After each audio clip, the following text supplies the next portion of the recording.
Welcome back, Gamer Unite. I'm your host, Johnny Muir here, and today we got something a little bit different, a little bit more interesting. Honestly, I'm just going to go ahead and just give it to you straight. This is probably going to be the most serious, most important video I've ever put out. I think this video, out of any video that I've ever made, means the most to me. And I think I've never been more driven and passionate about making a video until today. And that's because there's a lot of things going on in gaming right now that I think we need to talk about. And before we even get started with all that, I think it's very important for everybody to know that gaming is my numero uno. It's my biggest passion. It's literally what I'm banking on for my future as for a career. It is what I've spent pretty much my entire life doing, especially these last 5 years straight, constantly. So much money, time, effort I've put into gaming. And not only have I just sat in front of a screen and clicked buttons, but I've learned the industry inside and out. I have tried improving it in ways. I've tried. I even worked at GameStop, lads. I mean, it's pretty crazy.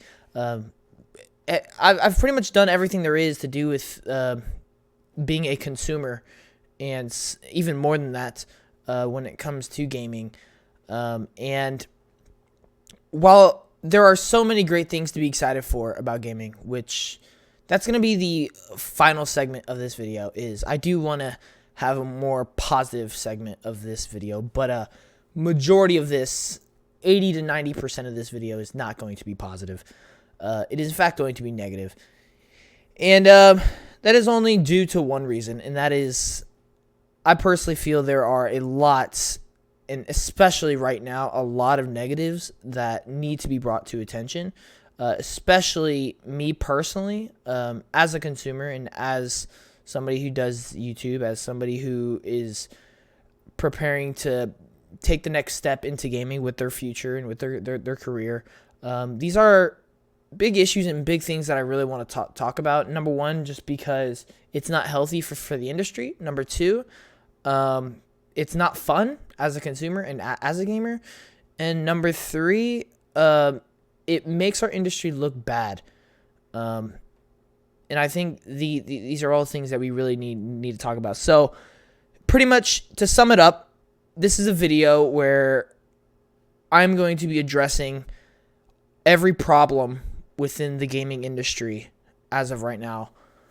I will go ahead and add, I tried to get like 6 or 5 different people on this video. Only one could make it. You guys know him. His name is Austin. Also, Mob Axu. Don't know what his YouTube thing is. It's literally just Axie, dude. It's just Axu. There you go. Axu's here. And What's up, guys? you guys know him from all the previous podcasts and a whole bunch of other videos. But yeah. I always show up. Yep, he always shows up. And depending how this video goes, I may have something for Austin at the end of this video as well. Depending how it goes. Yeah, we'll see. So the main reason I wanted people here is because if there's no one else here, it is quite simply just going to be me staring at you guys for quite possibly like an hour or more. Basically just complaining and ranting and saying all the problems without no other perspectives, without anybody to debate with or come to any reason about it. It's really just going to be straight up negative stuff, and I don't really want that. And I guess the good thing about Austin being here is I know for a fact some of these topics that we are going to talk about, we definitely see things differently and do not agree, which is just part of how anything in life goes. There are going to be people who just see things differently and have different point of views. And I think that is also one of the problems currently with gaming. But we're going to go ahead and get into it. But yeah, so I'm really glad Austin is here because hopefully we can have some healthy debates. There will probably be some arguing within this video. But You have absolutely no faith in me. I don't have faith in myself, actually. But L? yeah. So we're gonna go ahead. Let me explain. And I will say, apologies to Austin, but a lot of this is probably just going to be me ranting. That's fine. And so, but I will try to give you as much time to talk as possible. And I will say there will be callouts, and I will be using Austin as examples. Yeah. This is not a fun video, guys. It's not a fun video, but it needs to be done. If I don't make this video, I'm helping nobody, and I'm almost making it worse. So let's go ahead and get started. And to me, I think this has been a constant thing throughout the entire generation. But I think there is a lot of problems right now. We're just gonna go ahead and start with the most recent thing that really is the thing that sparked it getting to where it is at this very moment, the absolute dumpster fire that the community is in right now. And that has to do with the Game Awards. I think everybody's very aware that the Game Awards is a very fun, exciting event where we get a lot of game reveals and a lot of announcements, and we get to all come together for one big event and celebrate games. And it's also a event where we get all the games throughout the year, get a chance to be nominated and win some awards. Well, if you haven't been on social media since the nominations have come out, it has pretty much been nothing but war. It has been nothing but complete and utter console wars, complaining from fanboys of all platforms. And here's the thing. This is something I'm also gonna clarify. I have like every console. I have even more than just the big three. I have like Oculus. I have the ROG Ally, which I just got. I have almost every single classic console, and you can see the PS1 right there. Granted, Xbox is my favorite. Okay, Xbox is my favorite, but I don't think any of this issue right now is on one company in particular. I think this is a industry-wide problem right now because there is a lot of banter and fighting and arguing going on throughout the entire community. And this isn't debating. This isn't like having criticism. This is simply people complaining, hating on others, hating on things that should not be the case. So we're just going to go ahead and get started with the most obvious thing, and that is Game of the Year. And if you're not aware, the nominees for Game of the Year are Alan Wake 2, Baldur's Gate 3, Spider-Man 2, Resident Evil 4, Mario Wonder, and Tears of the Kingdom. And here's another thing. Throughout this video, I'm not going to be giving my reviews or thoughts on game. I might throw in a couple thoughts just to try and back up points that are being made. But this is not a video for me to say my thoughts on a game, think one game's worse than the other. Those are the 6 Game of the Year nominees. I can't do anything about it. I can't say anything about it. It is what it is. But this all started because there are people on one side who, specifically the Xbox people, who are nonstop throwing a fit about the fact that Starfield and I almost said Starboy. I was looking at the weekend picture on Austin's profile. I was about to I say, literally like, almost are you said about to say Starboy. Starboy? Yeah, I literally did. There are people who won't stop throwing a fit because Starfield didn't get nominated, which I'll go ahead and say right now, I don't find it that surprising. I'm not going to say it shouldn't be because that's not my opinion. You guys can have your own opinion on if you think it should be or not. This is not a video where I'm going to be sharing, like I just said, my thoughts on games. But I don't think it's surprising that it wasn't nominated. As well as I have started seeing a few more people start to mention Hi-Fi Rush, which... Good. Yes, and I think there is a lot of things here to dissect because then we have the people who hate the fact that Resident Evil 4 Remake is on the Game of the Year list. And then we have the people who just like to hate on games for no reason. Xbox fanboys hating on Spider-Man because it's apparently a cardboard copy and paste. Baldur's Gate 3 because it's a niche genre. Alan Wake 2 because it just came out 2 weeks prior. You have people hating on Mario Wonder because reasons, I guess. A basic 2D platformer. What I see people say. Yeah, and then Tears of the Kingdom, just because they didn't play it. I don't know. The truth of the matter is people take these. First of all, people need to just calm down. First of all, people just need to calm down.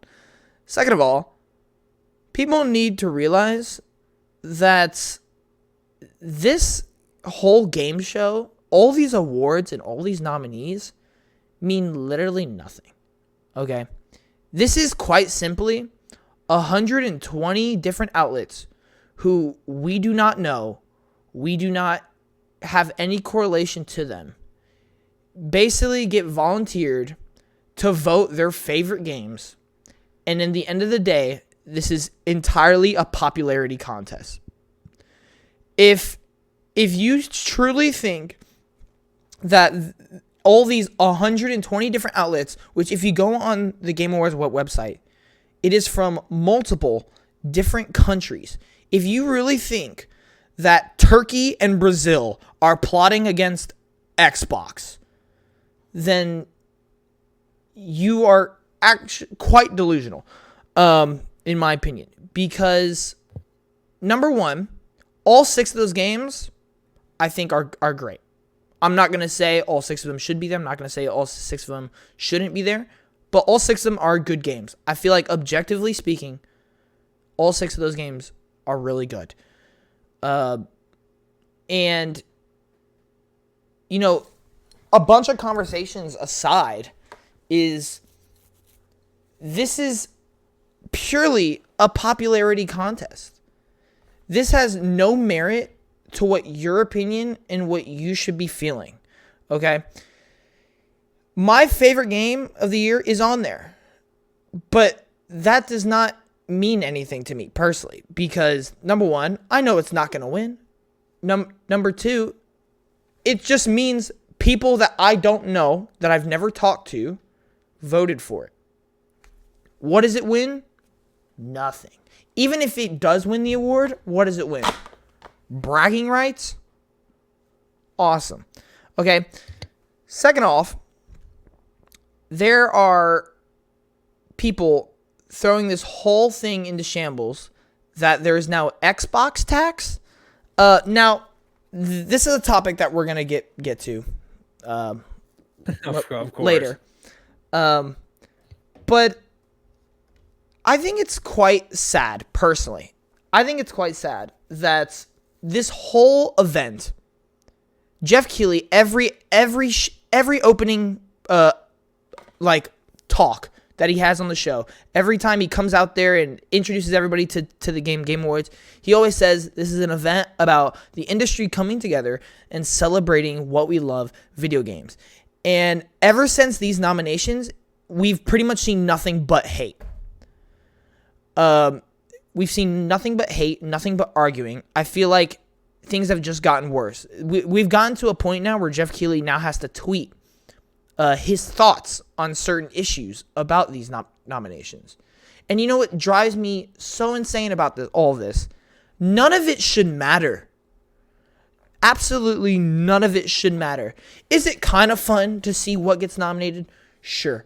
If you float that boat, I completely get it. But if you are purposely going out there, hating on other people's favorite games, other people's brand of choice, this is all a choice. Not only is brand a choice, platform a choice, you don't have to play any game. Video games are an open, free source of entertainment. You can choose what you want to play. You can choose where you want to play it. You can choose if you even want to play video games, period. This is all a choice of entertainment. And just because this popularity contest didn't go your way does not mean this is the end of the world and this is the be-all, end-all. This is just not how it's supposed to be. Do you have anything to add so far, Austin? All right. So, I'm going to start off, I'm going to come in heavy. I'm going to just straight up say it. I completely understand where you're coming from, and I do agree with a good chunk of it. The problem is people want a definitive answer. There is no... Like, the Game Awards is built up to be this phenomenal thing that we look at the end of every year that celebrates everything. And I feel like the issue with that is that since Jeff builds it up to be such a big and important event, people take it so seriously. And to them, they want a definitive answer. They want something that feels correct. And I can understand that somewhat, but at the same time, you are correct, it's not that serious. Which it isn't. But people do want to see the thing that they love be recognized. They want to see games that deserve to, be seen by so many more people, and it's just kind of how people are. You're going to have people that care a lot about an event that they like. Some of these people may even like, I don't know, some people care a lot about the Game Awards just because they enjoy it. And sometimes when you care so much about something, you'll care so much to where it means way too much to you. And there's so many things that could upset you, like the nominations. A lot of people are upset because they care a lot about it. And there's a difference between caring about the nominations and kind of just going on with your day and like saying, oh, I think this should have been that, or this should have been nominated. That's different than going on Twitter and being like, yeah, dude, this game is god awful. Like, this game does not deserve to be here. And I think the biggest issue why this is happening is because this year is too good for video games. There is too many good games to pick from. And I'm not surprised. I'm not surprised this many people are upset, because there are a lot of games that people really love this year. There's a lot of variety, and there's so many options to pick from, and people want those to be recognized. Okay. And I'm not surprised. I'm not. And I agree with what you say. People should not be on Twitter and hating on people for what they believe. It is what it is. Like, it's not the be-all, do-all, but people want an answer.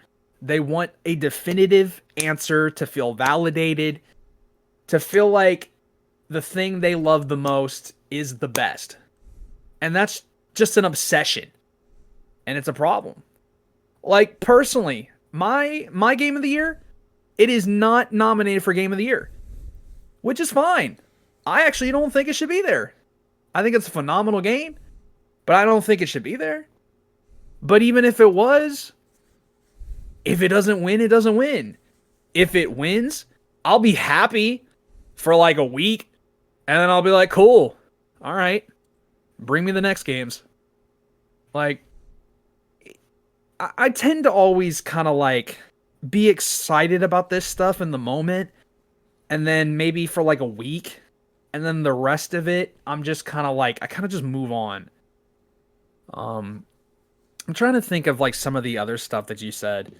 Well, I'm gonna go ahead and dissect some of the things you said, because I do agree with a lot of the things you said as well. I think that is exactly part of the. You mentioned at the very start they want a definitive answer. Definitive answers are facts. This entire show is all opinions, and that's also the other thing. They want things to be correct. That is, again, a fact. Being correct means that is a fact. These are all opinions.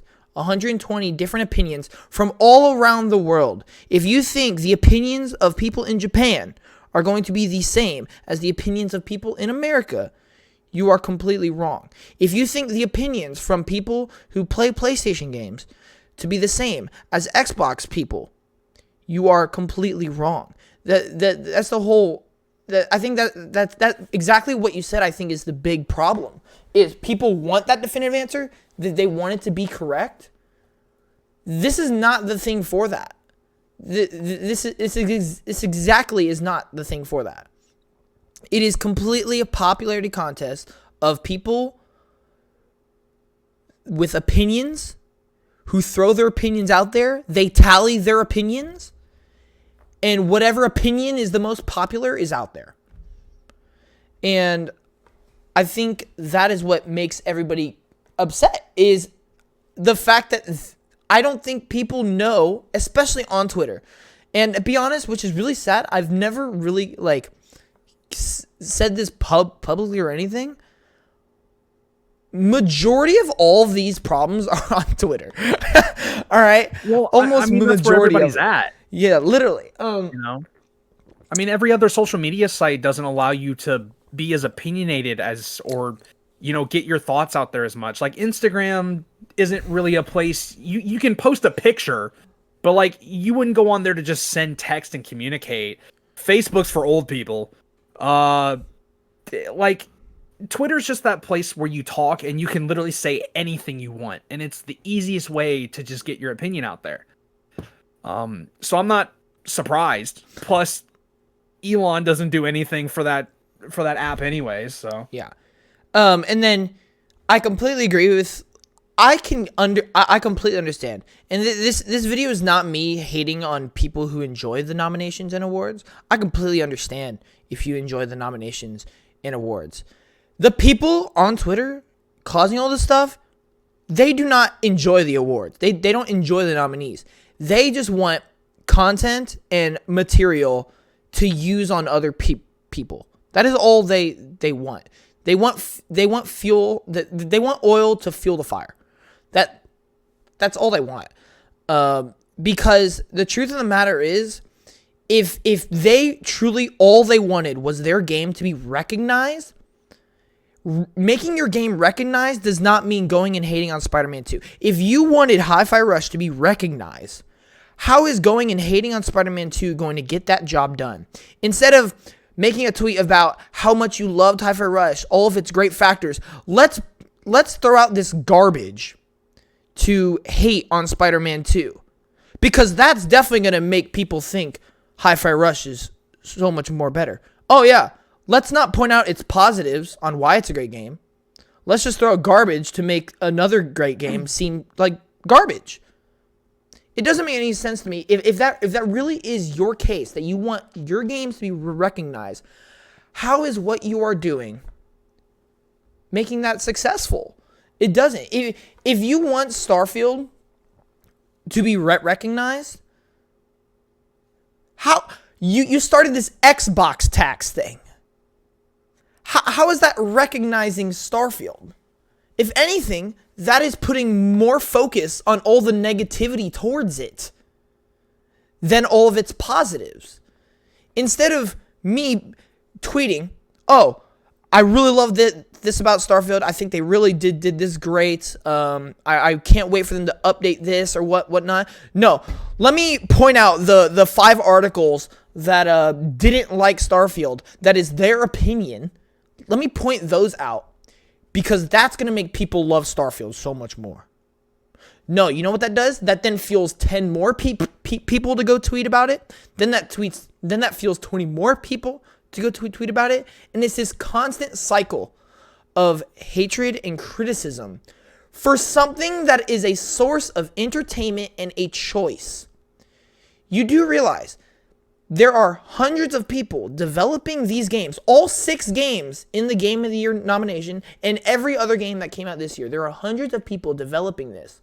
And what are we doing 2 weeks before the biggest event of the year that's supposed to bring in the entire industry and celebrate games? We are all throwing out garbage. That's it. You know how rare it is to go on Twitter and see a post about just the positives of a game? Do you know how rare that is, Austin? It depends on who you follow. That's true. I would say you maybe see 1 post out of 200, in my opinion. And sorry, I'm going to interrupt you for 1 second. The reason why, and it's just obvious. It just is. This is how the day, this is how our world works. Drama gets the most amount of attention. You will always see it because it gets the most amount of likes, the most amount of clicks. If you say you like a game, you will probably get outshined by someone who hates on something. Because drama, it's interesting. People click on it because they're like, "Oh, why does this person think that?" Or people are like, I'm gonna destroy you for your opinions. Like, drama just kind of, it just brings in attention. That's just kind of, and that's what makes this whole thing sad. The attention shouldn't be on the drama. The attention should be on the show. All the good that it's doing, all of its right decisions, all of the things that's gonna show. But instead, it's just all this drama. Like, I think the entire nominations and awards at this point have just been completely, like, for me personally, the entire, like, point of even remotely caring about the nominations or awards is ruined. Because now, no matter what wins, there's going to be argument, and all the other people who made all the points about everything else is just going to continue all this crap. And it's so annoying now because when you're going to be watching the show, you're just going to be reminded of all this crap that happened throughout the entire time. And that's sad. That's not what it should be about. There was a point in time, 2018 Game Awards, where the very start of the show, the head of Xbox, Nintendo, and PlayStation all came out. That is almost impossible right now because of the state that our industry is in, because of console wars, because of people thinking everything has to be objective, and there is just absolutely no way. With the whole Activision Blizzard fiasco, there was no way you're going to see Jim Ryan and Phil Spencer on the same stage. It is just impossible. Doug Bowser is a definitely ghost. Not anymore. No. Definitely not anymore, especially since Jim Ryan's fired. Well, he's leaving. But I bet he got fired. I don't know. We'll see. But it's impossible. We can't have these great moments anymore because of all this negativity that has surrounded our industry. Like, it's so sad because, like I said, this is a fun event, and awards and nominations are a quarter of it, maybe even half of it. And that half and quarter has just been utterly ruined, in my opinion. Not only just for all the drama, but because, quite frankly, there are mistakes. Outside of Game of the Year, we have Best Indie Game, where a game that's not even indie got nominated. We have Best Esports Coach, somebody who didn't even coach this year got nominated. We have, again, Best Indie Game, a game that was nominated for Game of the Year, Baldur's Gate, is an indie game, but didn't get nominated for Best Indie Game. Doesn't make any sense. Nor did Liza P get nominated for Best Indie Game, which was nominated for Best RPG. And there's just a lot of issues, as well as the whole Destiny 2 thing with Best Community Support. They are the exact opposite of Best Community Support. They win the award for Worst Community Support. And yeah, there's just a whole lot of issues that it's so funny. People tweet about all these issues, and they then say how much of a joke Game Awards is, and then end up caring about all the other nominations so much. Well, yeah. It makes no sense, and it's just really sad. Yeah. I mean, I completely understand where you're coming from, but I do think, personally, if that part of the event is ruined for you, they have gotten into your head. They're living in your head rent-free. Because people, that's exactly what happens. When you see something you love get affected and hated on so much, it's not fun anymore. It's just not. And that is the thing that people have to understand. If you love this event so much, you care a lot about it, you can't let people get into your head like that. I still am excited for it regardless, because I don't care. It's awesome. You guys can hate, you can say whatever you want. I still enjoy what I enjoy. And I'm not going to let anyone get in my head about it. It's something I love, and it's something I care about. And it's like, I'm gonna go ahead and cover a couple of things, because I think I'm not gonna defend this whole Xbox. I'm gonna pause right there. I am not making this whole conversation to what's the word? By the way, guys, this entire video is just our like raw thoughts. Like this, we have no scripts, no nothing. It's just completely off top of our head.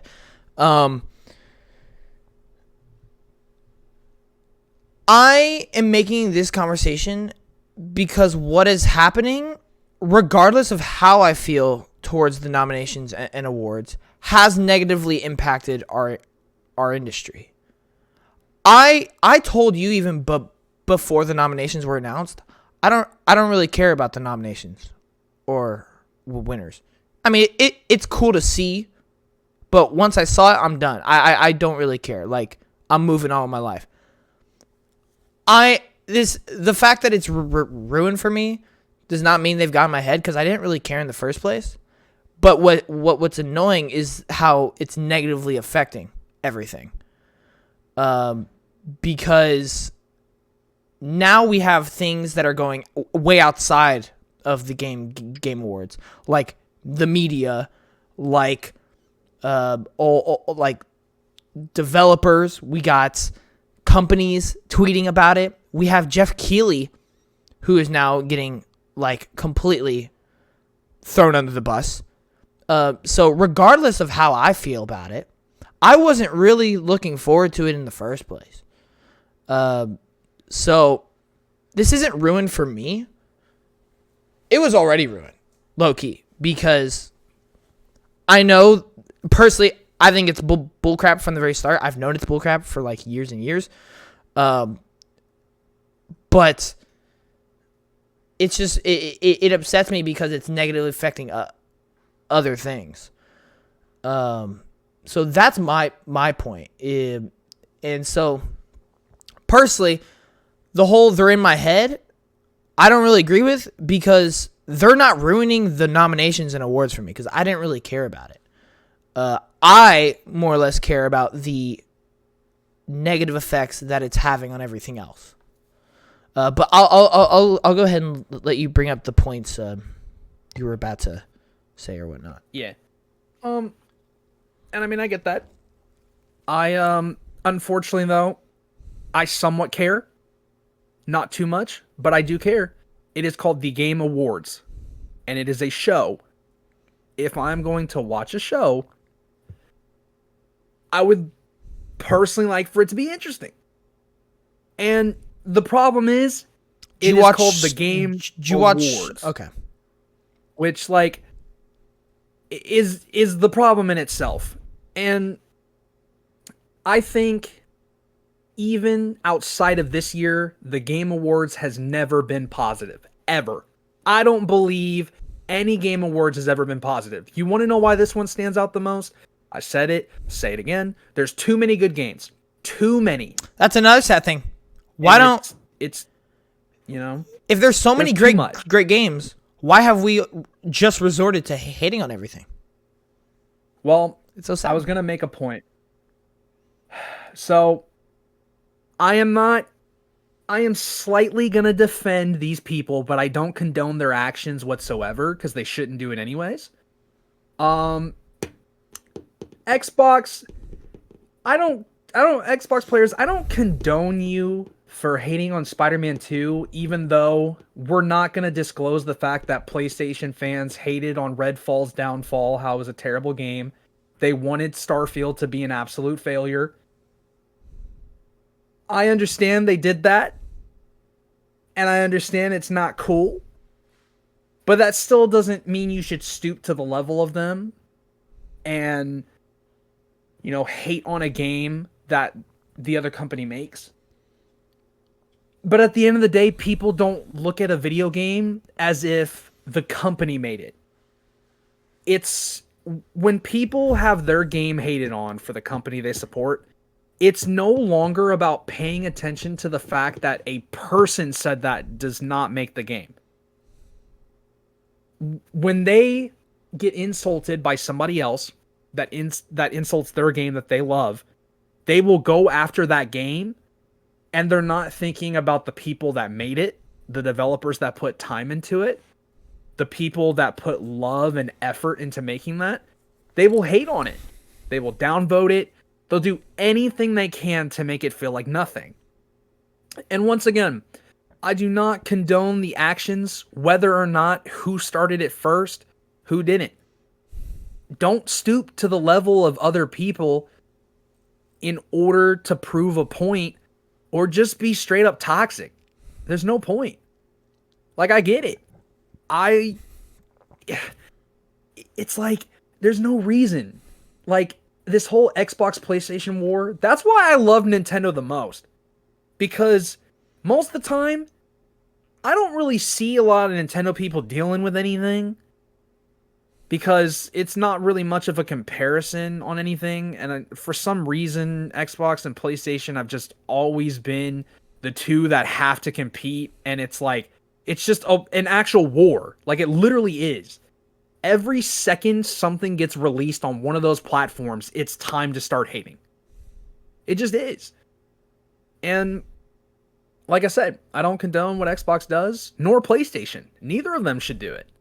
It's stupid in the first place, but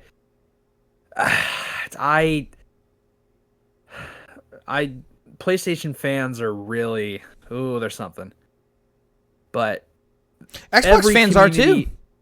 I know, I was going to say after that, every community at the end of the day is going to be toxic. We will never, ever, ever not have a point where there is no negativity. There will always be people hating. It's just how it is. Like, I wish we could, but unfortunately it's like, there's no way of doing that. You can't satisfy everyone. And like I said again, drama brings in attention. That is what keeps things going. It, not in a good way, but it just keeps, like, the media going in that fashion. Okay, so you actually ended up doing a segue really nicely, because the next thing we're gonna talk about is console wars. Yeah. I knew it. This is quite frankly, I've passed the line. Like, I'm actually really like ticked off, because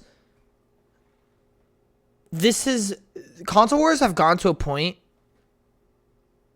where, regardless if drama is entertaining or not to some people, nothing in no industry should have gotten to this point.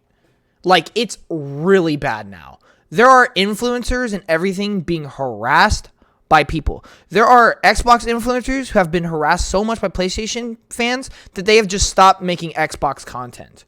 There are PlayStation people who have been harassed by Xbox fanboys who have stopped making PlayStation posts. There are people outside of both that have been affected by this.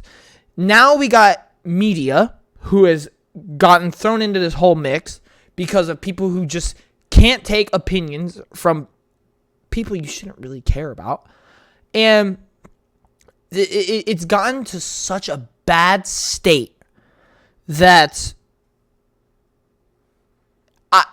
we have to talk about this. And this isn't us trying to talk about and give excuses or reasons of why this is happening. We all know why it's happening, because people are idiots and they like drama. Like you said, drama draws attention. If we just point out the obvious idiocracy about it, we're not going to get anywhere. We need, this needs to become a segue for us to actually give healthy criticism and give advice to people. Because at the end of the day, being a hardcore gamer might be more hard and worse than being a casual gamer at this point. Because I'll tell you right now from experience, my cousin, he just got back into gaming. He has an Xbox, but he still talks about PlayStation. He has no idea about any of this crap that goes on, because he doesn't care. And you know what? He's enjoyed every game that he's played. No drama, no nothing. But because people in this console wars have gotten to such a point, it is literally infiltrating everybody's enjoyment of all these things. And it's really, really sad because, like I said, I'm an Xbox guy. That's my favorite. But truly, I love all three equally. But I would ride or die with Xbox. What is wrong with you people? Okay, first of all, this topic's going to come back later. I, at first, was a part of this Xbox tax thing. I actually think everybody's really delusional. And quite frankly, you are making it worse. On the PlayStation side, we need to do better. I'm not talking about fans. Fans, this has been a thing. Sony ponies have been the talk of the town for years. PlayStation, you need to get better. We have a lot of anti-consumer propaganda going on with you right now, and it's not okay. Okay? There is way bigger issues to talk about within our industry than whose console is better. Let's talk about all the layoffs that have happened throughout the entire year. Let's talk about the actual stakes and the things that actually matter. Not, Halo's better than God of War. Who gives a crap? There is no objectively better game. That's just not how that works. It is all opinions. Xbox people are going to like Halo.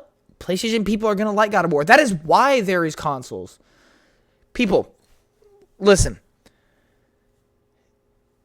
Xbox knows their stuff, okay? Xbox knows their stuff. Redfall was a disappointment. Guess who was the first person to make notice of that?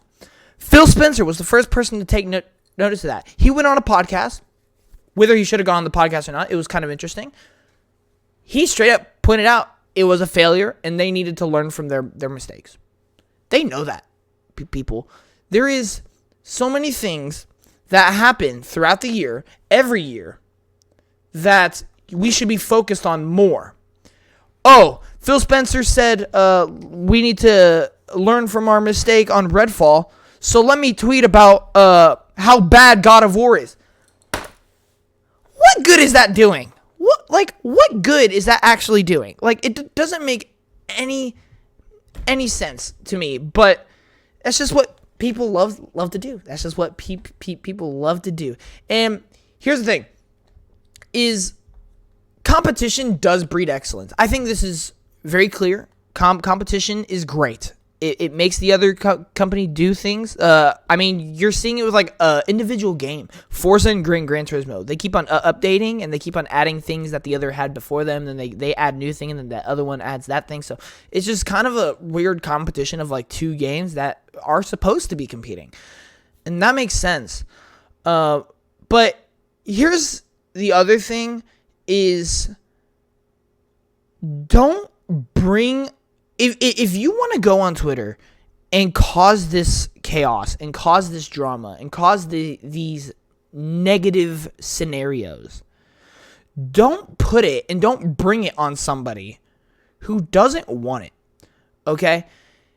The fact that if I'm an Xbox person and I'm so looking forward to Hellblade. I'm so looking forward to Hellblade, right? If I don't care about PlayStation, how do you think I would feel if just a PlayStation person started hating on my Hellblade 2 for no reason?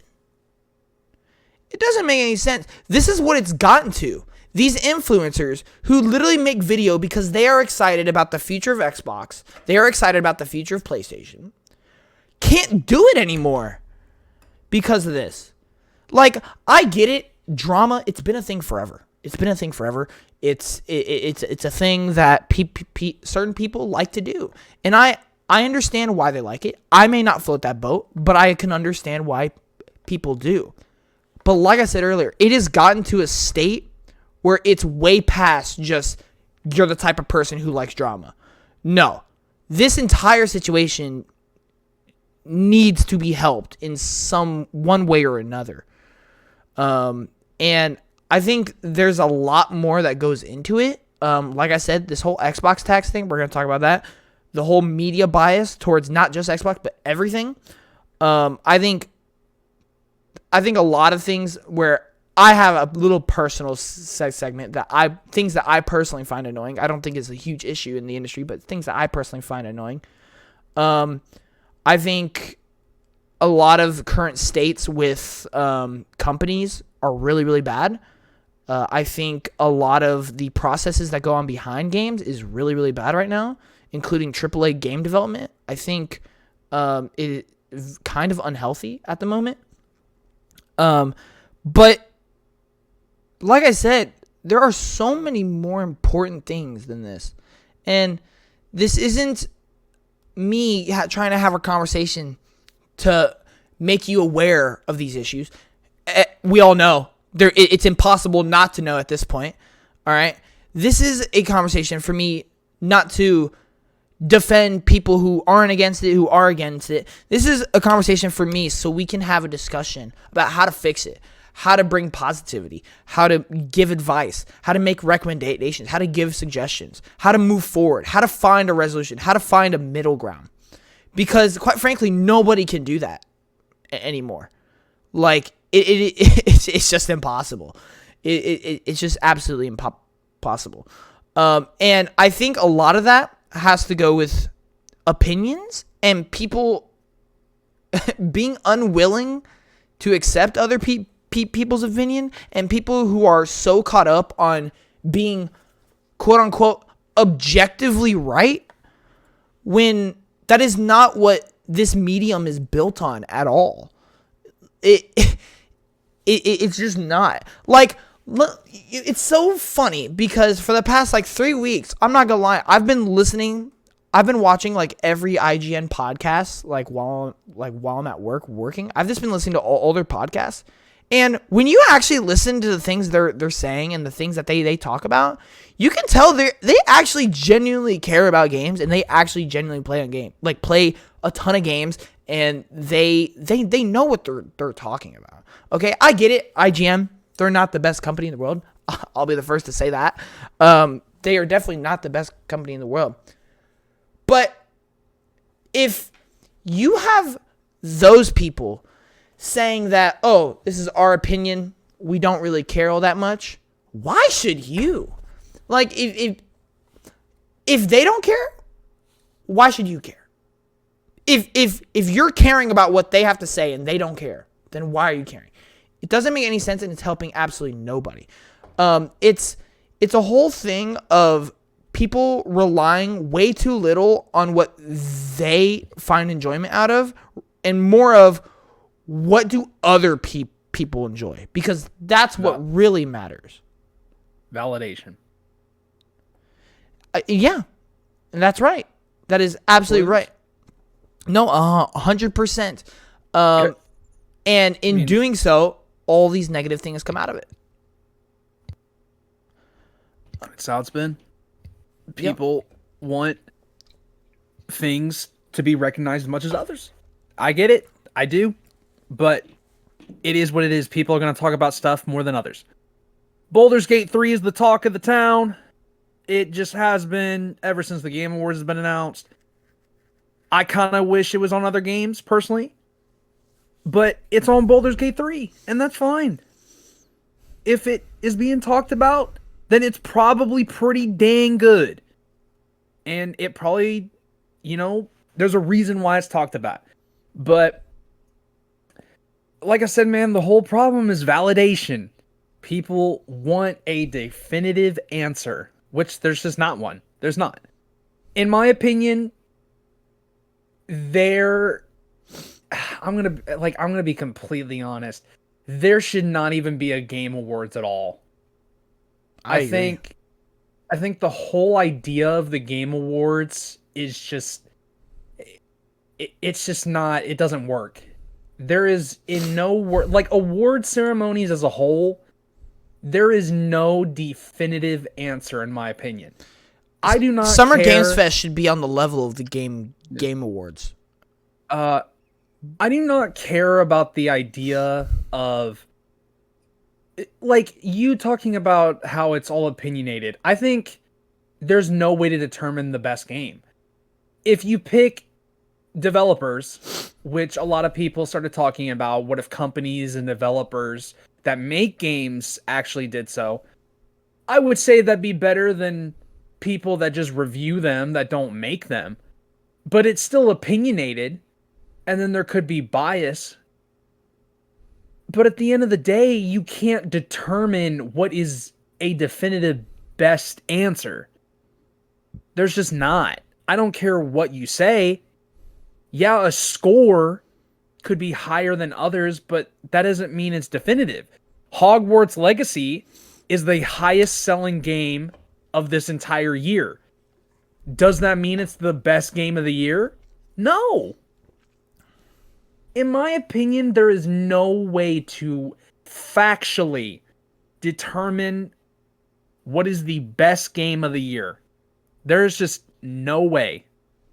There's absolutely no way. Which is why I feel the Game Awards as a concept should not exist. But with the idea it's just of a popularity contest shown, yeah, and that's all it's ever been. Think about how shows are. Yeah, think about how screwed this is, right? Is the fact that if you look at the reviews here, I'm gonna go ahead and look this up so I can actually get factual, like, stats and numbers for you. Okay. We're going to go to Metacritic right now, which we're going to have a whole discussion on Metacritic here in a bit. If we go to Metacritic, and look up Hi-Fi Rush, okay? Let's go to Hi-Fi Rush. Okay. 88. It's 87 now. Dang. And it is based on 63 critic reviews, okay? On Xbox. On PC, it has 36 critic reviews. Okay? Let's go ahead and let's go to Spider-Man 2.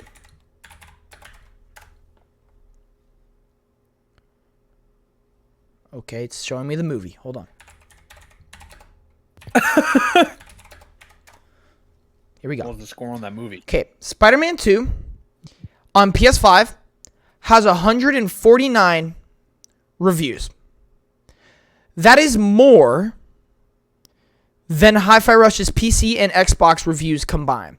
Here's how screwed this whole thing is. This is why it's completely a popularity contest. This has no merit to whether a game is good or not.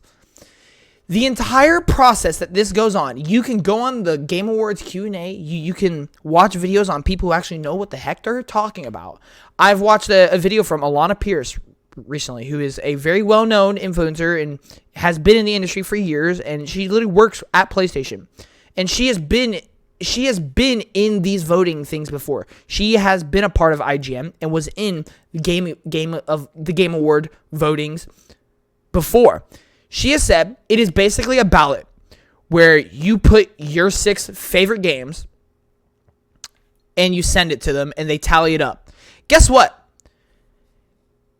By default, Spider-Man 2 has a better chance of getting nominated for things more than Hi-Fi Rush because more people played it, meaning there is more opportunity for that game to be nominated. What does that have to say about the quality of the game? Absolutely nothing. Absolutely nothing to do with the quality of the game. That just means it is popularity. It is popularity. So you people getting mad that they think this game is better than the other, no. This simply quite means it is more popular and it got more people to play it. Therefore, more people voted for it. I also agree with that to another point as well. In this day and age, people are more likely to own a PS5 than an Xbox and sometimes even a gaming PC. Because PlayStation is the most popular. Yep. PlayStation has had great games. They're the most popular. Their console sells because, you know...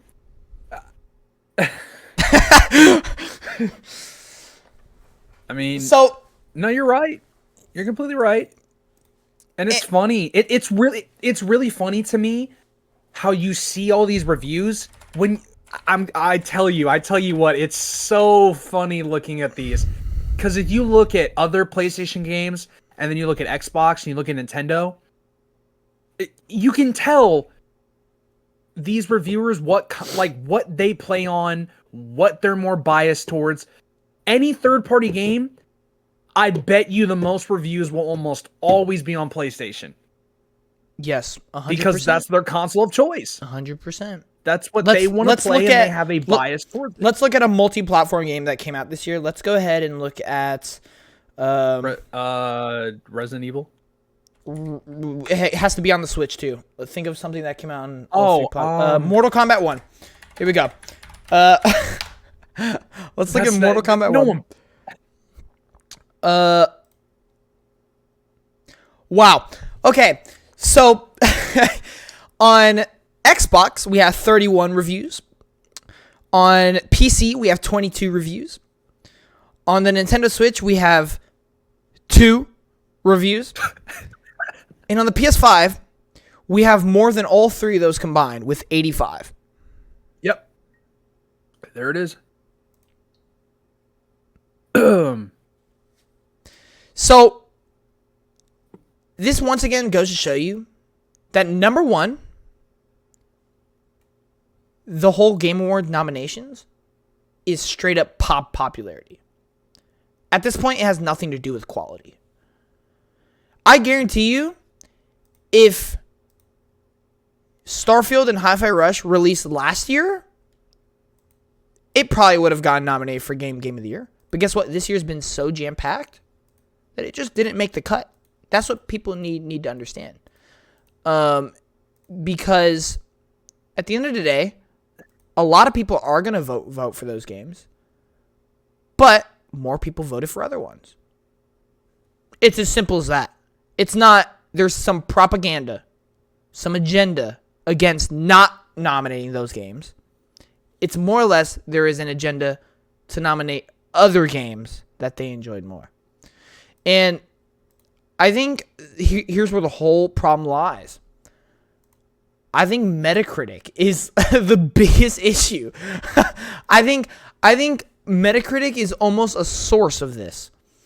No, Metacritic sucks. Metacritic is actual garbage. Okay, number one, again, this is just all people's opinions put into an average. Do you understand how, first of all, outside of context, if you were just given that statement, it is people's opinions put into an average. Do you know how stupid that sentence sounds? Like, let's go ahead and look at Final Fantasy 16, okay? 87. Hang on. When I say these numbers, I'm just trying to guess what like the scores are, guys. No, you're right. It is 87. Let's go ahead and look at the reviews. We have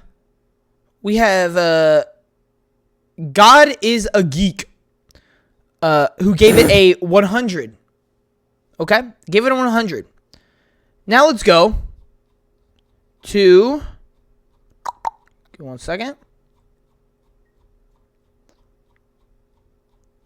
Let's go to Eurogamer, who gave it a 60. Guess what? If you just took those two reviews, how is there any way to come to a conclusion on what the quality of the game actually is? Do you have an answer, Austin? If you just took those two reviews, is there any way to determine what the quality of the game actually is? You have to play yourself. Exactly. So what makes you think adding 148 more reviews will help do the answer? If you can't figure it out off of 2 reviews, how will 148 more do it? Because guess what, guys? It's all people's opinions. That's all it is. Yes. It is an opinion average. The number, honestly, I think OpenCritic is, even though I think OpenCritic is actually flawed in some degrees as well, I think OpenCritic is far better than Metacritic.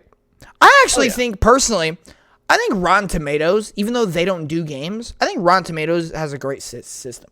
It is simply the percentage of people that liked it. It's not a number to determine the quality. Oh, this game is a 997, meaning it's 3 points better than the 994. That's so stupid. If you are able, I'm sorry, if you have the power to dissect a game so much to know that it's 3 points lower than a game, my guy, you need to become the president of one of these gaming publishers because you know how to make a great game. I'm sorry. Like, if you can really dissect it that much to know why it's 3 points lower, you need to make a game yourself because you are going to knock it out the park. Okay? Holy Lord. I didn't even, think about this. I actually am kind of glad I'm here because, the more I, talk and look into this, I'm looking at all this because I looked at Final Fantasy just for fun. I did think about it. How do you compare a game hold on. I want to just bring this up because this is really interesting to me at the end of the day. Hold on. We're going to look up Hi-Fi Rush Metacritic, okay? We're going to look this up. And I want to see something. I'm very desperate to see how many reviews were for it. 63. How do you compare Hi-Fi Rush with 63 reviews in total over Final Fantasy 16's with 148? At the end of the day, with 148 reviews, this game, Final Fantasy 16, still has a 87 overall. Which, that's another thing I feel that is a little flawed. Is some games are gonna have so many more critics reviewing it than like other games will. So I feel like some games could be even more at a disadvantage. Yeah. I mean, let's look at like a game, for instance, that probably didn't get a lot of reviews. Let's look at like Last Case of Benedict Fox or something like that. Okay. The game has a 58 on Metacritic, with only 17 reviews. Guess what, guys? 17 people on average think it's a 58. That means it's a 58 out of 100 game, guys.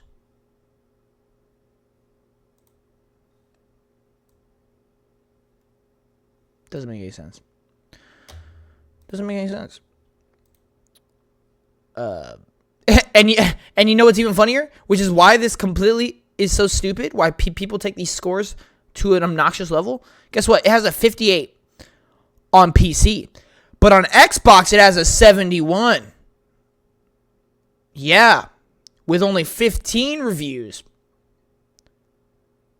How are you supposed to judge the quality? Guess what? Has nothing to do with quality. It's people's opinions and their popularity and their bias giving you a number. And people are taking this number like it's the Holy Bible. All right? Like, I get it. If a game you're really looking forward to gets a high number, it feels good. I'm not going to deny that. It feels good. I guarantee you, if Yakuza Infinite Wealth comes out and it's like a 95, Austin's going to be through the roof. Oh, I'm popping off. Exactly. But what I can also guarantee you, that does not mean other people are going to think it's a 95. I don't care. Exactly. It's a 95 to me. Exactly. That's what you shouldn't care about. That's what you shouldn't care about is people. Number one, Austin, you said to me one time, if you could, show somebody, if they were just asking for a good game, right? Mm-hmm. If they were just asking for a good game, your go-to would be Resident Evil 4, right? Yeah. Okay. Let's say you send them to Resident Evil 4. Mm-hmm. I send them into the video game. Yes. Yes. And if they don't like it, mm-hmm, they're wrong because it's a 93. It has to be good. No, I don't think they're wrong. I just think it's a little weird. Wow. Like, I can be weirded out that someone doesn't like a game that I personally believe no one should hate. Mm-hmm. Like, I get it. Everyone has their preference in a game. But, like, I don't care that much. I just like to have fun with it. I like to get fake annoyed and angry. So if someone came up to me, I told them to play Resident Evil 4 Remake. They play it. They're like, this game sucks. It's garbage. Like, this is the worst game I've ever played. I'm like, I'm just gonna be weirded out. I'm gonna be confused. And then I'm just like, I'm just gonna question you a little bit. I may argue for fun just because, my gosh, I just don't understand. But then I'll be like, okay, it's cool. It's just not your preference, and it's kind of just how it is. Back to we're gonna backtrack a little bit. Sorry, I just now looked at this. Resident Evil 4 has 131 reviews on PS5. Yep. 29 on Xbox. Yep. And 24 on PC. Yeah. I do while we're talking about this. I kind of want to talk about one thing about Metacritic. Actually, I'm about to take the reins for a second. Hold on. I'm hopping on the horse. Here we go. All right. First off, I'm going to condone one thing that I do with this website, and it is one reason I can somewhat understand why people do it. A lot of people care about Metacritic scores because games are getting very expensive. Games are raising to $70. People are tired of buying games that feel unfinished. People like to know what they're going to get into before playing without feeling like they're putting in an amount of money that they shouldn't. And I understand that. And I am guilty of that. I really am. Because I am a huge money saver now. I can afford all these games that I want to play. But it's like, it's not fun spending money on something and it just ends up being like a waste. And I understand that's the whole point of being committed to it. But at the same time, money is really important. And people want to spend it on something they believe is going to be great. Like, I feel awful for anybody who bought Lord of the Rings Gollum, whatever. Like, if you paid $60 for that, I feel bad. Like, and I'm not surprised people, when they heard that it wasn't great, looked at the game to see if it was worth the buy. And people are very critical of stuff like that. And that is like one of the only things I can somewhat be okay with. It's more of a situation if a game has a very low score, I can understand it. But if it has like a 70, I think that's where I kind of draw the line of that's passable. Because I feel like people that look at a game and see that it's below 80, it's just not worth the buy. Which I completely disagree with. I think anything, I would really say, like, the lowest I could go. Personally, I'm 65, 5 or above. I'm like 6. Yeah, I was gonna say 60, but 65 makes the most sense. Okay. Like, I'm gonna go ahead and jump in. Because I once again think it's quite annoying. So you bring up a good topic of that you want to see if a game is good or not. So number one, let me ask you a question. If Infinite Wealth comes out and it gets a low score, right? Let's say just come on now. Let's say it scores in the 70s. Mm-hmm. People hate the 70s for some reason. And let's say that draws away 20% of sales. Mm. Okay? But you still think it is one of the best games ever. Mm. How would you feel about that?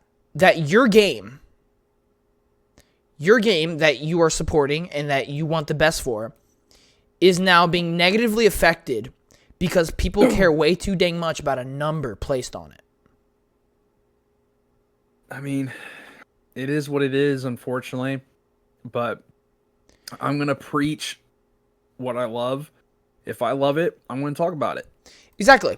So then here's the thing. Like it or not. So when you say you go on Metacritic to see if a game is worth buying or not, think of that.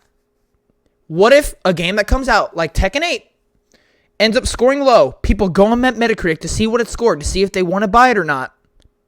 And it's a low number, so they don't. But guess what? It's actually a great game. You see what's wrong with that? Is that people are going to get turned away from a game that they haven't played because of a number. There are so much better methods to learning if you want to buy a game than a number. A number, people. 2 digits. Yeah. You can't learn a lot off of 2 digits. I will say though, I'm gonna jump in right here. I actually think there's a little more meaning than what you actually say. I'm gonna disagree with you just a little bit. I think it doesn't hold the most important factor, but I do think it holds a pretty important factor because these are people that played the game. I would rather.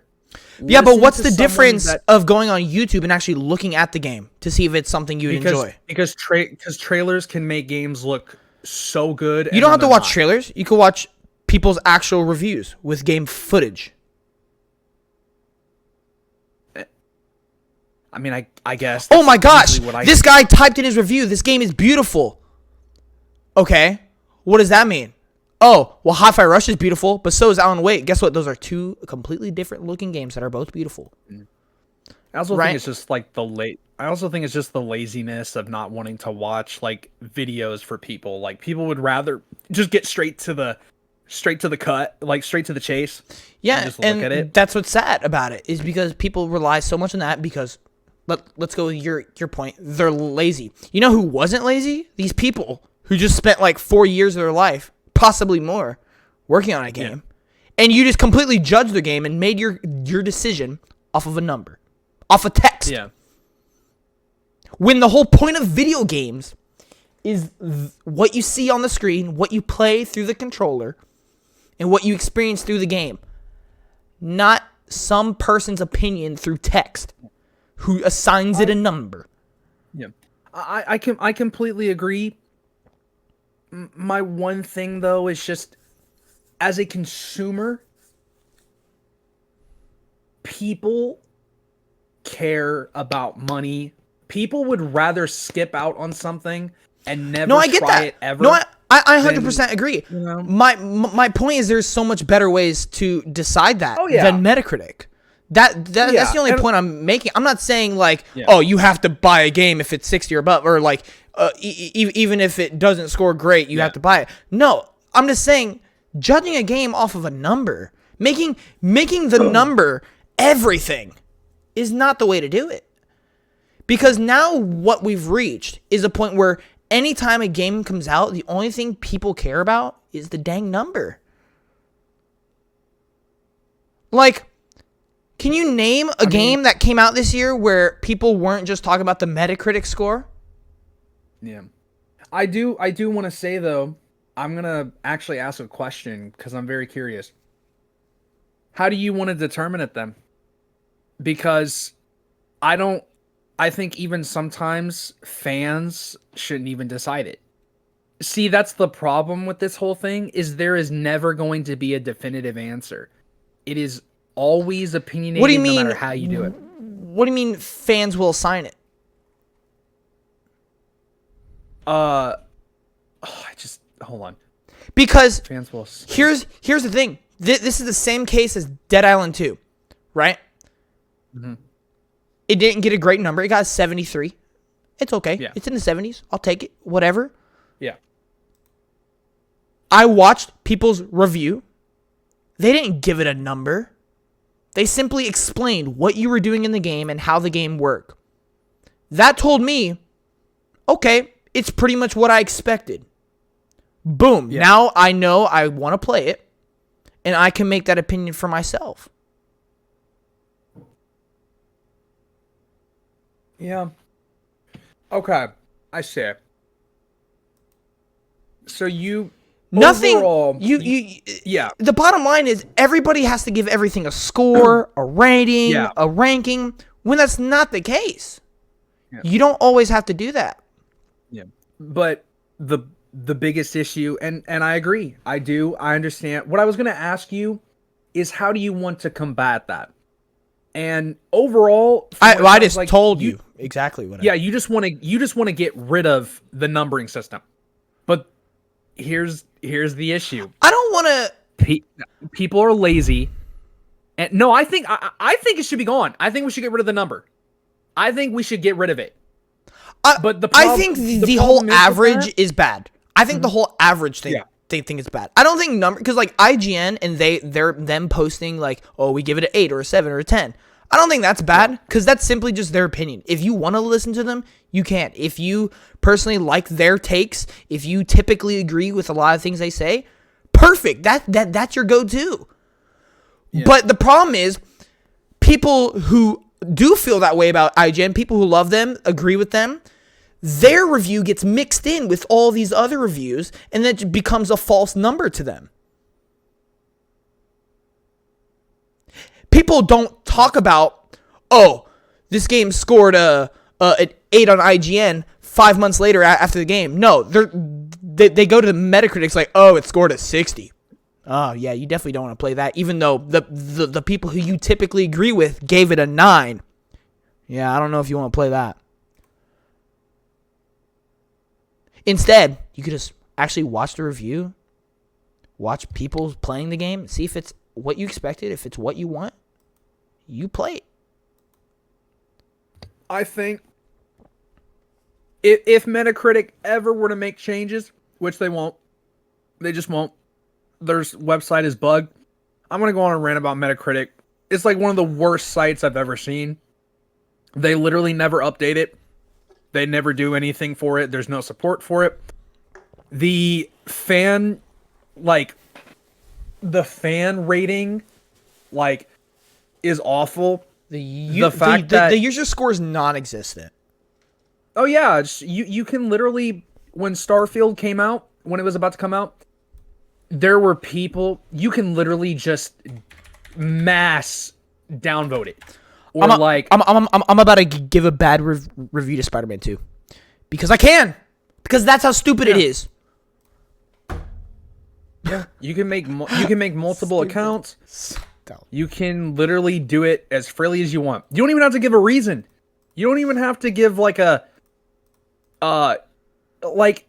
don't even give an option to where it's like they don't force you to oh, you've had to play this game in order to review it. You shouldn't be allowed to review it unless you played it. But unfortunately, in order to do that, I think there's ways to combat it, but they're not willing to try because that website's bad. The user score, it's a joke. It's like you can't take anything seriously because it's just going to get probably downvoted because console wars will happen. And not only that, it's just if something's not that great, then it's just not going to get reviewed well. And okay, sorry. you go. No, sorry.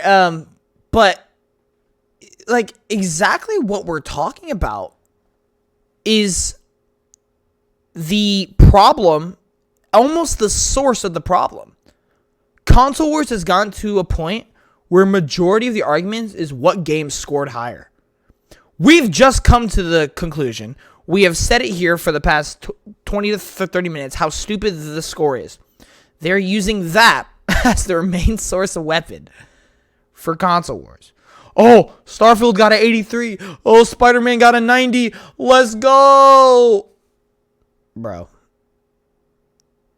Both of them sold over 10 million. Both of them are good games. Who cares? I have a suggestion for Metacritic. Now, I'm going to throw out this idea. I'm actually curious to see what you think. I really am. I want you to be 100% honest with me. I think Metacritic should get rid of the number. I think it should get rid of it. I think if this would be if I was the creator of Metacritic, I made that site and I updated it, I would make it, all the games or whatever they review, you have it, click on it, all of it review-wise are videos of critics that review it. There is no number. There is just a suggest or a like button. And there is a dislike or not suggest button. That is the only things you have. And basically what that means is when someone reviews something, you have that video that talks about it, the things they experience. They can say if they like the game and they would suggest it, or if they're not personally a fan and would not suggest it. But also, I wouldn't mind putting in an option, if you don't like it, you could also still suggest it, or if you just don't feel like you would suggest it to anyone.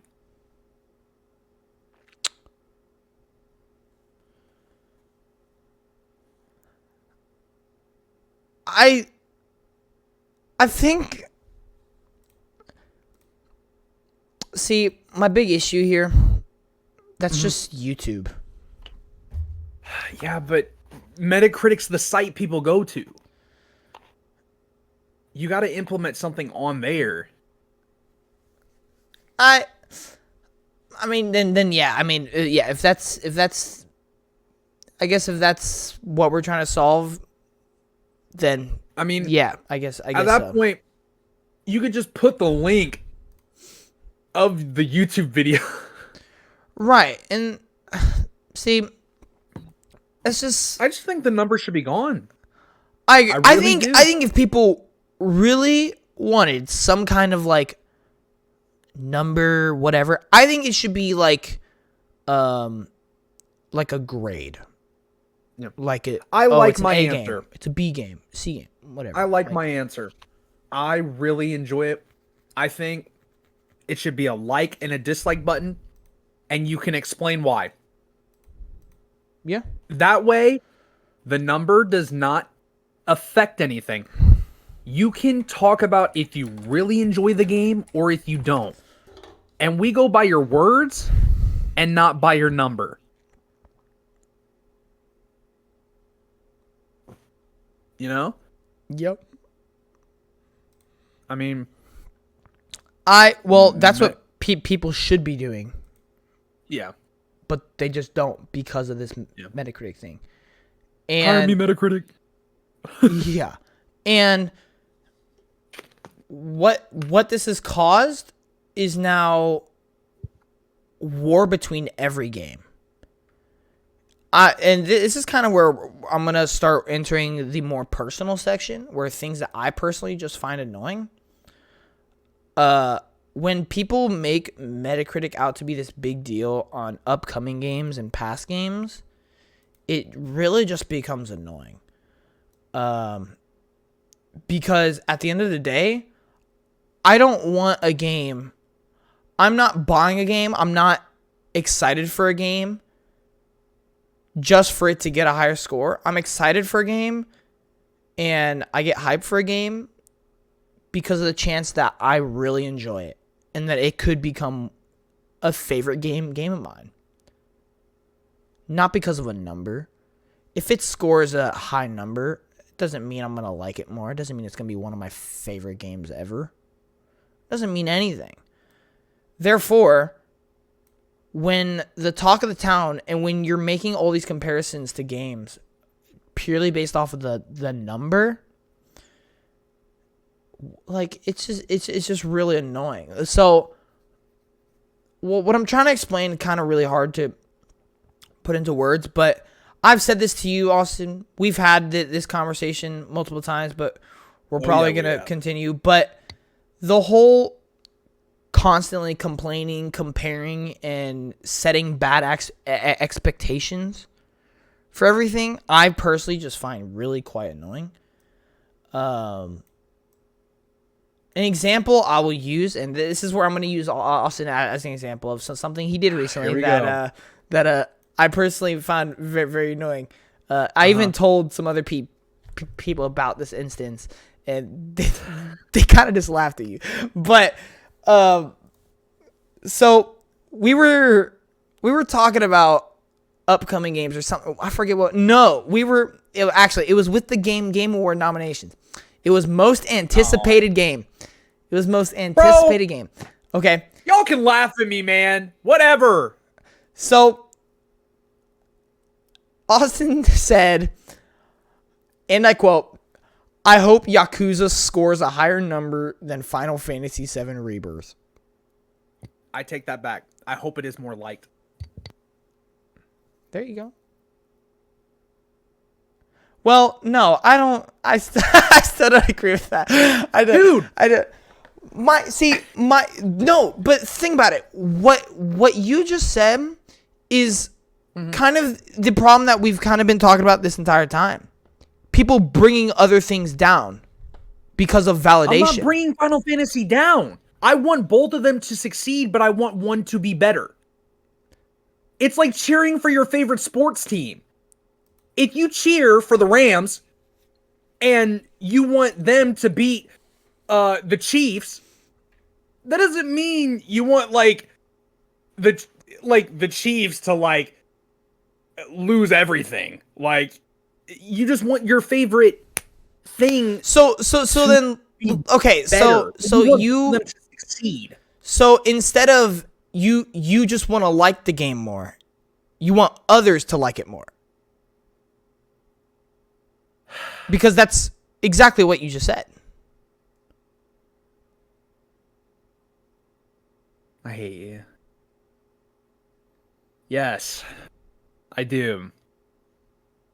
I really do. Yes. Okay.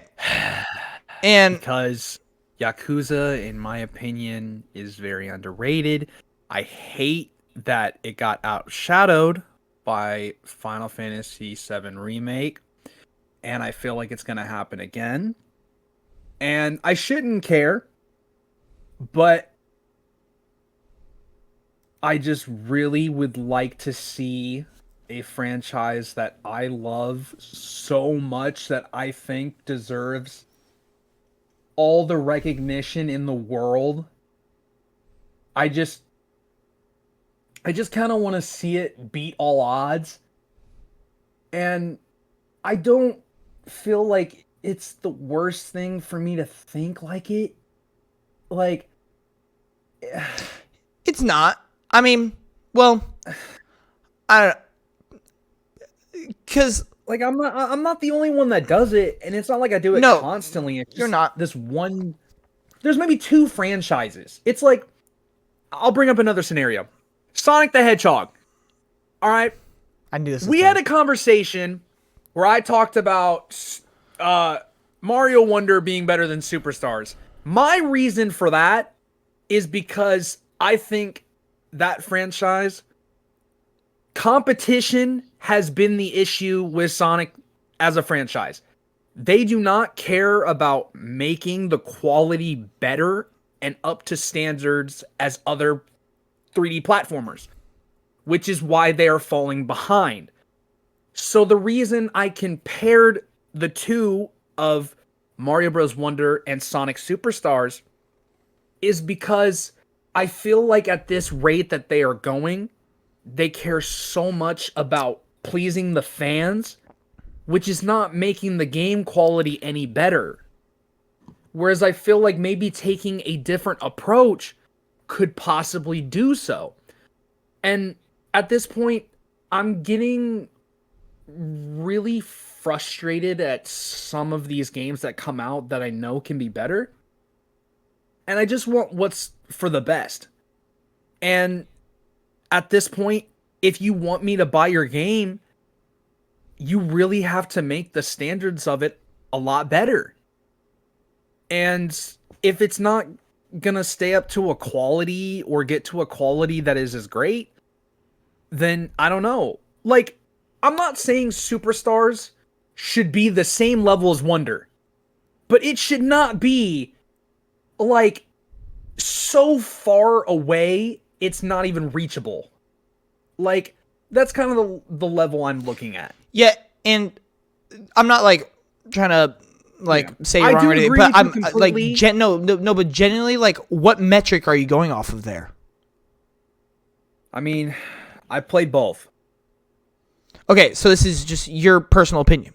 This is my personal opinion. Okay, so in general, you just don't like Sonic Superstars more than Mario Wonder.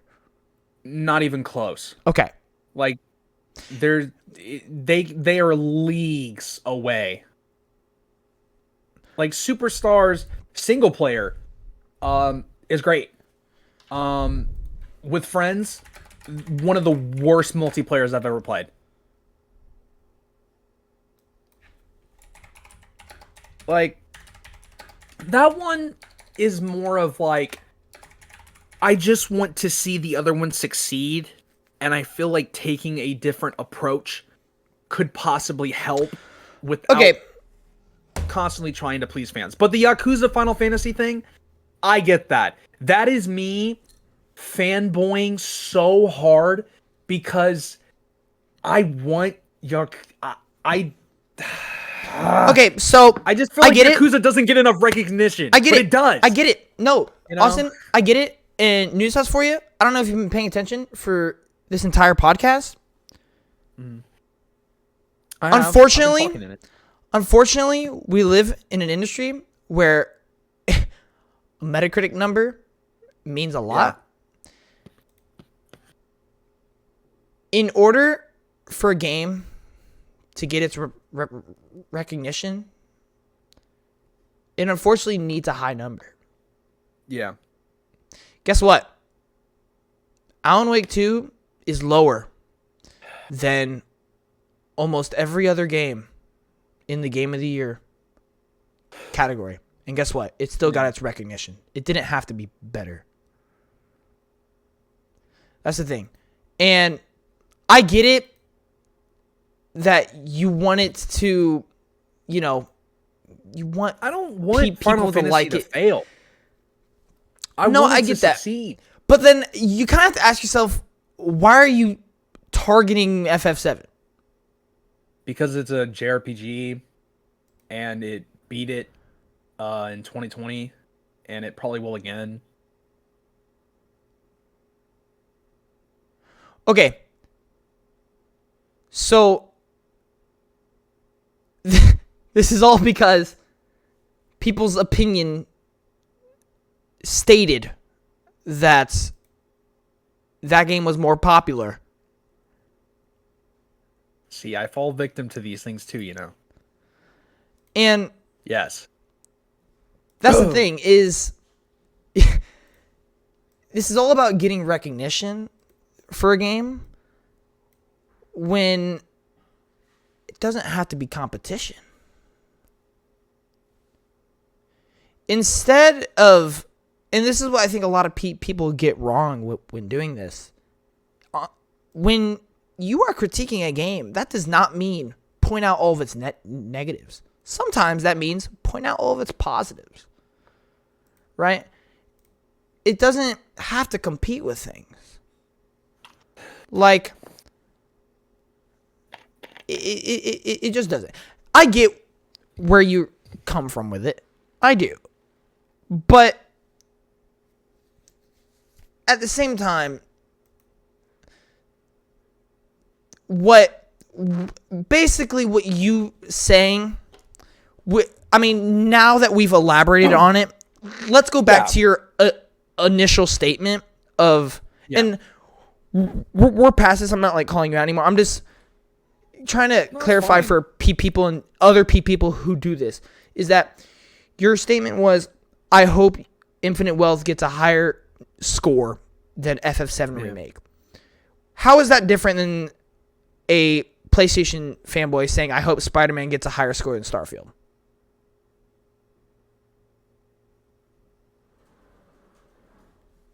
It's really both games are third party instead of first party. Bruh.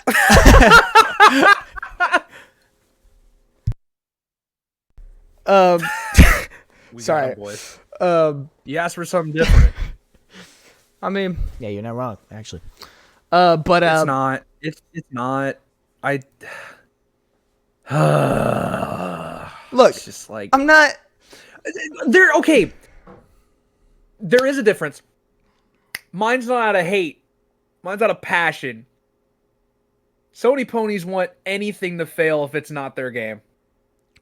Well, yeah, that's just true. But that's still not the point, though. No, it's I not. understand. It's so hard not to want it. Like, I'm telling you now, I want this next Yakuza game to be talked way more than this next Final Fantasy. I do. But it's not going to happen. I know it's not. I know 1,000,000% it's not. And I kind of just have to accept it. And it sucks. But my heart will pick that thing that I love that I feel needs to be looked at by so many people that don't see it. And that's my biggest issue with like the Game Awards too, is I feel like okay, I got it. That is the thing I hate about the Game Awards, is I hate when so many things get nominated more than other things because it just looks like another game never deserved it anyways. I feel like, yes, Baldur's Gate 3 deserves so many nominations. I am not going to deny that. But when it comes to, best indie game, it wasn't nominated. I'm personally okay with that because it's already getting recognized enough. And it's getting recognized to a point where it's like, we know that it got the recognition it deserved. And then some of these other things just feel like they're kind of just there. They don't really serve as much as a purpose to really exist in that space. I think Hogwarts is probably the most disappointing for most people. I think it's kind of a sin that game didn't get nominated, probably because of the propaganda behind the author of Harry Potter, and I think it's ridiculous. I think it's stupid. I think no matter how you look at it, it's like, I just think any game that is good should be recognized in any way ever. It's like, with my Game Awards, I personally just made a tier list recently. I have, like, so many games. I have included anything that I think is just a good game. Like, I have maybe 50 to 60 games on my tier list right now, because I believe all of them should be recognized for at least something.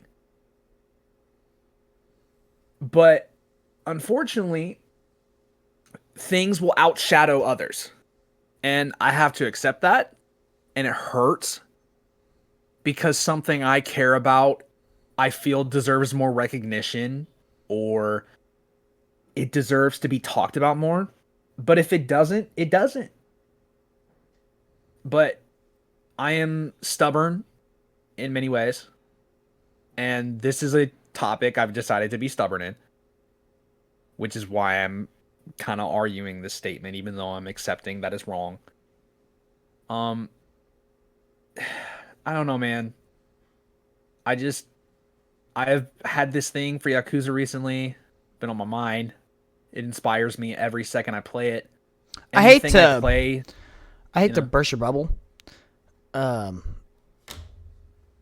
don't have to explain this to anybody, because if they are a human, they should understand everybody just has their bias. Whether you want to admit it or not, I have my bias. You have your bias. This shouldn't come as a shock to anybody. You don't have to plead your innocence. Yeah. Like, this is just a game you love that you want to be great. And this is exactly the issue that I was starting to talk about, is unfortunately we've gotten to a state, and I even feel like me and you have gotten to this state, which has really been annoying for me for a long while, where every game that comes out now is just another tool to be compared with everything else. Like, I wish I kept a tally this year, but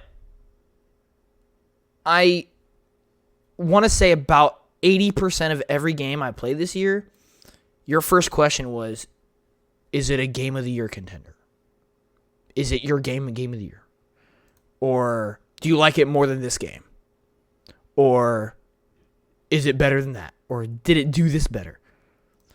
Whereas the question should be, is it a good game? Is it good? Do you like it? Like, did it deliver on expectations? You know, that not just me and you, but that's everybody now. Because number one, Metacritic is fueling this to an absolute T. I realized I get the absolute worst when the Game Awards actually get announced. I remember when we were getting closer and closer, I did that every day. I sent you the Metacritic score of Wonder as like Game of the Year, Spider-Man 2, Game of the Year, Alan Wake, I saw the score, Bro, and I was like, yeah, you sent Game it of for the Year. Pikmin 4 too. You sent it for like Pikmin 4. You sent it for like Star Wars, FF16. Like, You know, I'm glad we're doing this because I didn't know it was that bad. well, and that's my I didn't thing. know it was that bad. Is I had this talk with Christian. Is that we've gotten to a point where there is no, is this game a great game or not? Is it a phenomenal game? Yeah. It's only, is it better than this? Or is it better than that? Or will it possibly be in the game of the year conversation? And I personally find that really sad because if we look back on like previous generations and previous consoles, when we look back at big years, when we like, let's look back at like the year Call of Duty Black Ops 2 came out. Do you see people just talking whenever you mention a game that came out that year? Do they say, "Oh yeah, that was a Game of the Year contender. It did so much better than that other game that came out that year"? No. And it's because, in my opinion, Metacritic, the rise of this Metacritic thing has gone to so much of a competition that we can't just look back on things and be like, oh, it's a great game. No, it has to be a competition. We have to compare things. We have to have expectations to rival other things. Whereas your expectations should be, I want this to be a great game. And when a game... Sorry, You're good. The more I think about it, I'm gonna make a statement.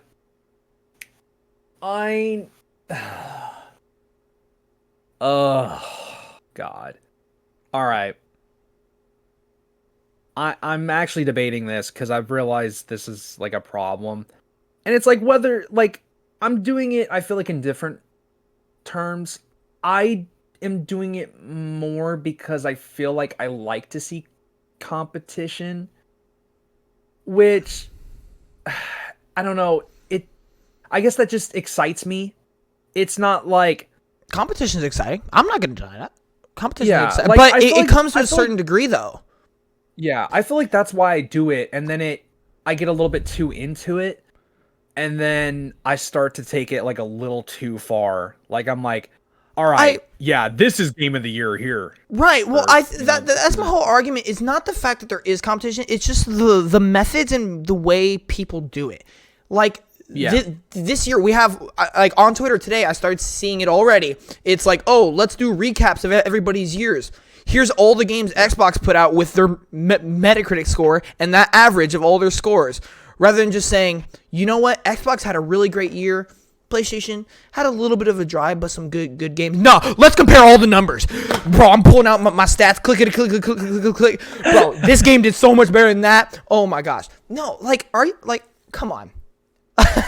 Yeah. Like, it's to the point where it just depends on how you do it and the method and process that people do it. And unfortunately, which is why I wanted to make this video, I think that's a huge issue, is the methods and process that people use. I'm not saying competition is bad. Competition is excellent. The fact that PlayStation has been killing it all this time is what led Xbox to the place that they are in right now. Some would even say they are in a better space than PlayStation. Nintendo, because of their Wii U disaster, guess what? They came back literally stronger than ever with the Nintendo Switch. So I don't think competition's bad, but I think the constantly complaining, comparing, and setting really bad expectations because of drama is not the way it should be happening. Because number one, that's not going to give recognition to anything. Number two, that's not going to improve anything.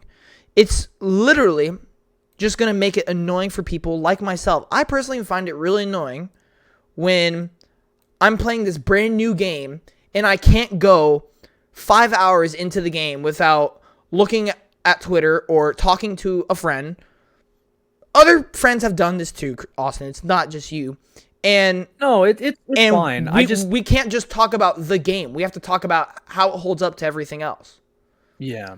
You know, it's like how am I supposed to enjoy this experience, this developer's experience that they have devoted to this experience? Guess what? Those developers have nothing to do with any of the other games. So why should this game have anything to do with any of the other games? We can talk about that later. Down the line, when I'm done with the game, when I've finished both games, if we want to compare them, be like, yeah, I like this one more than the other. Fair enough. But the fact that we're comparing like Starfield and Spider-Man combat, first of all, they're not even similar. Second of all, like, really? And so I think it really just comes down to the fact that people need to just learn to enjoy the things the way they are. I think that's a really blatant issue right now, is that people don't know how to just enjoy video games anymore. There are people, I'm not saying everybody, I'm not saying 100%, but a vast majority of it is. Like we just said, competition breeds excellence. That does not mean literally every single thing needs to compete with one another. Hi-Fi Rush should not be competing with Gran Turismo, okay? Mortal Kombat should not be competing with Last Case of Benedict Fox. Final Fantasy 16 should not be competing with Pikmin 4. Like, do you see what I'm saying? When you read these conversations and when you have these conversations with other people, it just stands out as, what is the point? Yeah. I didn't realize it was that bad, because we've talked about this on text, but I guess I still never understood. But now that we've talked about all this and you've explained it, and I'm thinking about it, my excitement gets way too crazy to where I kind of just let it take over, and I feel like I kind of fall into that trap, you know. I mean, even I was gonna make a statement that next year I want to try to do better, actually. And I was gonna try to avoid every Metacritic score. No, it's just impossible. But I don't even believe I could do that, no matter how hard I try. I don't think I can do that. Even how much crap I've talked, I'm gonna look at the Metacritic score, because unfortunately we're in an industry where it revolves so much around that. Yeah, and not only that, you're gonna see it on Twitter. People I follow just post it. Yep. Like for everyone. Unfortunately, my literal idol in gaming post every Metacritic score. So, you know, it's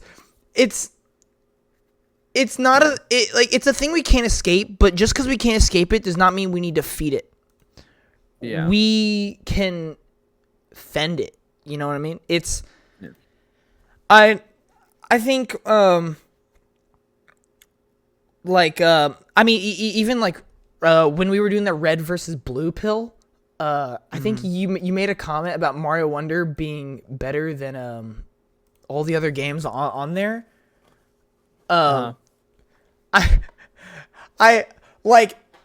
know what you were trying to say, you personally think it's a better game, but yeah, I think that again is kind of the issue we're dealing with, is comparing things that don't need to be compared. Like, I get it if you objectively think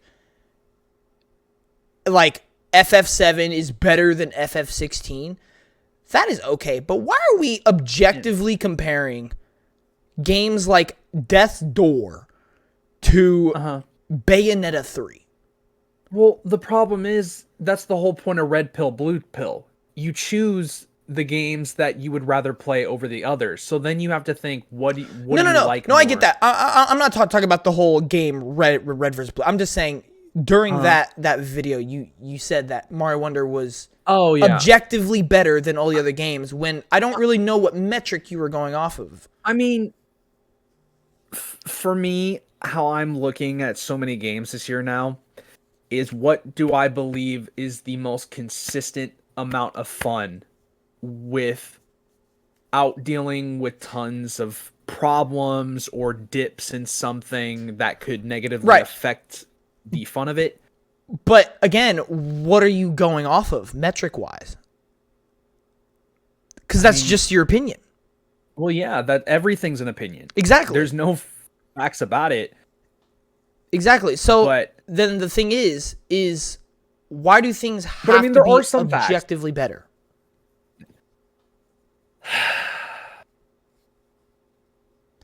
I hate you because humans are stubborn and we believe a lot of the things we say are correct, but there is no correct answer. But I do believe there is facts that, I mean, it is factual that Mario Wonder has less bugs than Star Wars Jedi Survivor at the start of release. This is factual. But I was just using that as like a I got you. But you actually made that argument in the red versus blue pill when you had games on there that didn't have bugs either, or didn't have issues, like FF7 remake. That launched very polished. And so I know your argument kind of got completely thrown out the window because that was really the only reasoning you gave, which I guess that means it's objectively better when it's really you just prefer it, and that is okay. You personally find it a more enjoyable game, and that's And I'm just using you as an example to point out that's what everybody to point out. Use me, bro. Everybody you love to do it. Hey, and I'm just using that to point out what everybody does is people don't want to come to terms with I just enjoy this game better. It always just has to be competition. Yeah. It always just has to be a competition. I have not. I've done so many talks on Alan Wake 2 now at this point. I have never once said it is a better game than all the others. I have said I think it's the best game I've ever played. That does not mean it's better than everything else. I personally just think it's the best. I want to make one point. Go ahead. You could say what you just said, but there's a part in your video. You know, honestly, if you don't think Alan Wake 2 has the best narrative out of all these, I know you're just wrong. I know you're just straight up wrong. Like, yeah, I do remember saying that. Like, you might be stupid. Yeah, no, I do know it. But also in the video, I laughed right afterwards. So that is it. But, no, I killed a man and I laughed after it, so it wasn't serious. No, it's fun. No, it's not fine. No, it's never mind. But no, you're right. No, I did say that. But truthfully, I don't believe that. It's so. I don't. I mean, do I think it is the best story? Yes, but that's just my opinion. I don't. There is no way of calculating what has a better narrative. There is just no way. I don't know. I just have a really hard time believing in your minds after playing, like, because you have to hardwire yourself not to do that. When you love something so much and you think it's the best, it will overpower you and you'll think that there's no other answer. And I just have a hard time believing you don't in some sort of way. Everyone does. When you everyone said does. that. No, everyone does. Okay. But that's the thing. I said that in front of my camera to myself, reading off bullet points. Mm. Whereas me going to you and saying, bro, Alan Wake definitely has a better narrative than Yakuza Like a Dragon. Yeah. Which it doesn't. I'm kidding. No, I have no idea. No, I don't know, man. I'm glad we talked about this point because I want to do better. I realize now, like, what really annoyed you. It wasn't really the idea that it was like I talked about. Was it, game of the year or not? It's just the fact that I would ask you anything related to how do you feel? You actually about you other you people asked me talking about it? three times during my playthrough of Alan Wake. It was my game of the year yet. Yeah. You even put the word yet. like you were having certain expectations for it. The only reason I asked that was because you're like, I don't know what my game of the year is. I'm like, you got to figure it out, buddy. Like, you said Dead Space, and then you were like, I don't know. And I'm like, bro, you got to figure some stuff out. But I know what it is now. I need to stop asking you how you feel about other people thinking about that game and ask how you feel about it yourself. That's exactly right. Okay. And I think I think other people need to ask themselves how they feel about it as well. Because I think that there was a point where I feel like we were jumping into games wondering if we were going to like it more than something else, rather than just trying to enjoy the game for what it was. Yeah. And I just want to do better. Yeah. I just want to do better. That's all we can do. And that's exactly why I wanted to do this video, because I think there's so many things that, and hopefully people who watch this will also get the same feeling that we're feeling right now. There is a resolution to this, and there is a better way to do it. We just got to actually do it. It just depends on if people are willing to commit, which is just it's a big issue. Like and like to go off of like what you said, how like you like understand like why I got annoyed and all that. It's like there were a lot of times this year where I could tell you like I didn't talk to you as much about video games because I just knew it was gonna end up with the game of the year conversation. Or it was just gonna end up comparing things, and I got tired of it, so I just didn't talk. But no, I get it. Sometimes like the interests you have take over, and it's like I said, I guess for the longest time I thought it was a different reason. I thought it was just the idea of it being a part of the Game Awards. It's not just that. It's just the idea that you don't want to always be asked, how do you feel about somebody else's opinions and not yours? Right. So, right. I see that now. And I wish we would have talked about it instead of mostly text, because I was not getting the signals. So. And newsflash for everybody, this has to go with everything we've talked about. The Game Awards is completely this. What you just said. Here are our opinions. Can't wait to see what you think of our opinions. Yeah, it's gonna go great. Yeah. And unfortunately it's all fueled by Metacritic. Like the whole competition thing is all fueled by Metacritic. And well, I still have 3 more topics. 2 of them is gonna be quite quick, so we're not gonna take too long on 2 of them. One of them, we'll just go ahead and do. We've talked about it a little bit, but I specifically want to talk about this because I feel like it's been trending for weeks now on Twitter, and that is hashtag Xbox tax. Or what I would like to also add to this is just media bias in general.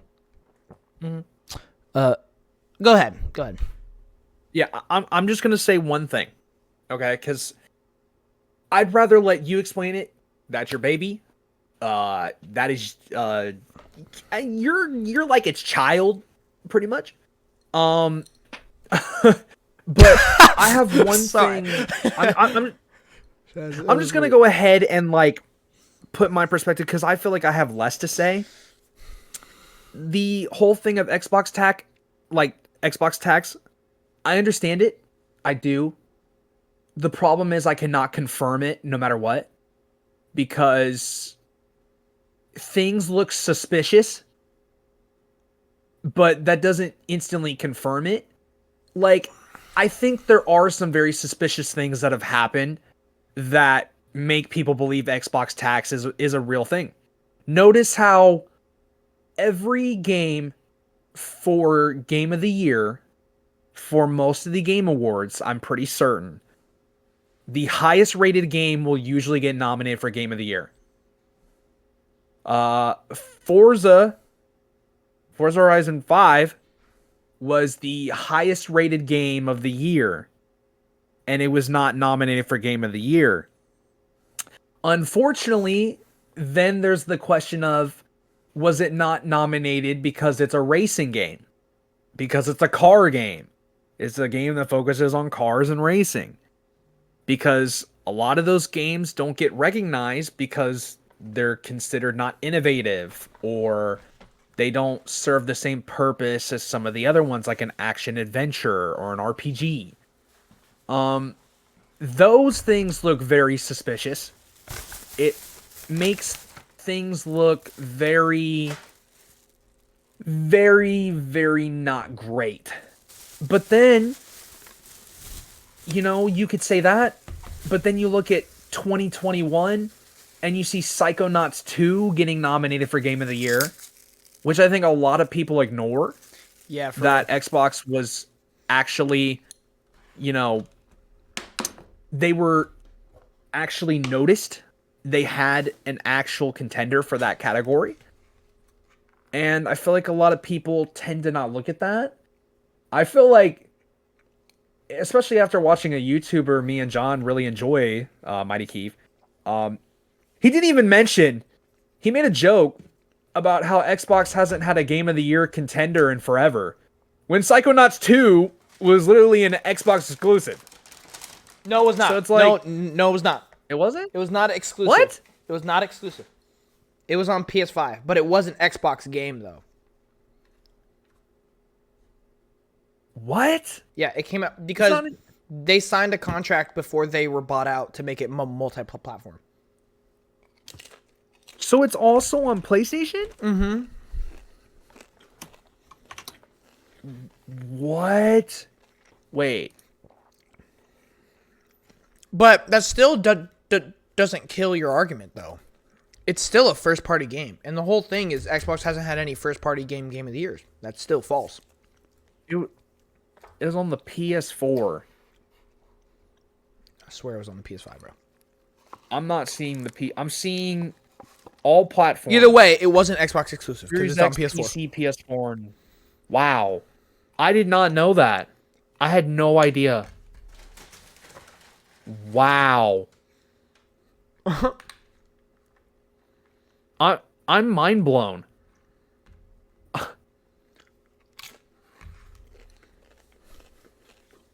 All right. But yeah. I just think things like those look suspicious. I think that was the weirdest year. I think Forza not being nominated makes things look really suspicious. But the problem is, the type of game that is, I can understand why it's not nominated. And I do see an argument where people say the highest rated game of that year should be nominated. But it's you can't prove it. The only way you could prove it is you'd have to have like it. I think if Hi-Fi Rush or like let's say Starfield was the highest rated game of the year and it was perfect, everyone loved it, no complaints. It's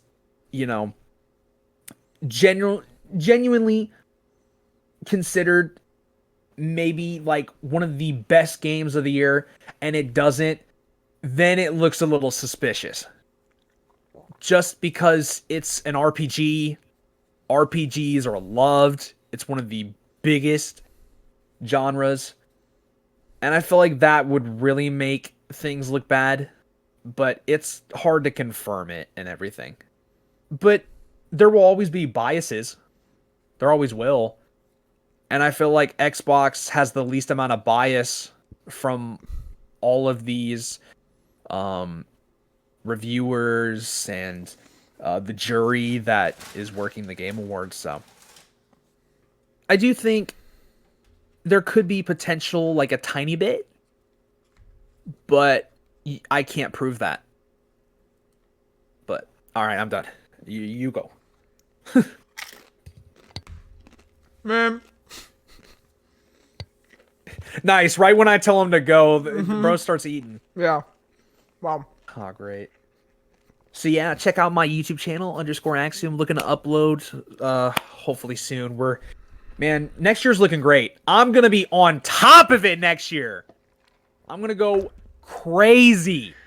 I am not missing any big game that I want to play. All right, that's it. Subscribe. Wow. All right. Thanks for the promotion. You're good. Didn't approve of it, but you got it. Hey man, you could do it on mine if you ever wanted, but I gotta upload first. That's true. We're Okay. getting there, man. Okay. Also, to add to your thing real quick, I just thought about this like a couple hours ago. Not hours ago, like a couple minutes ago. In the freezer. Yeah. Deathloop was also a first party game, technically, and that was nominated for Game of the Year. So yeah. Yeah, but it was but it was a PlayStation timed exclusive. Don't matter. Or It just was a- owned by or- Xbox. It don't matter. People's you wanna know another arguments. reason? People's arguments are that no first-party Xbox games get nominated for Game of the Year. Yeah, okay. I think another reason Xbox tax is a thing is because when they acquired Activision Blizzard. Because Diablo 4 has like a 92 or like a 90 something. And I feel like since people saw Diablo 4 not get nominated, they instantly assumed that because it was acquired by Xbox. I've seen that on Twitter. No. People on Twitter were saying A like, 92. Diablo 4. Yeah, it's high, right? It's like an 87, 86, It's been 86. Oh, it went down. It was a 92 when it first came out or something. It was high. At least above 88. Maybe I'm capping. It was 88. On Xbox with 20 reviews, it has 91. Oh, okay. But on PC with 96 reviews, it has 86. Okay. Maybe it was like an 88, 89 at the time. Maybe I'm capping. I'm thinking of Street Fighter. Yeah. That's what I'm Street Fighter had thinking. a 92. I thought they both... No, Diablo 4 had an 88. I remember. I hate it. I worry too much about these numbers. Well, yeah, facts. Because I remember it was close to Pikmin 4. I was like, how did Pikmin 4 get a closer score to Diablo 4 when they're two, like... Well, I just remember Diablo 4 and Final Fantasy 16 were both Yeah. the same score for a while. Yeah. But anyway, all right, time for my Xbox tax thing. Yep, here we go. Okay. So, I'm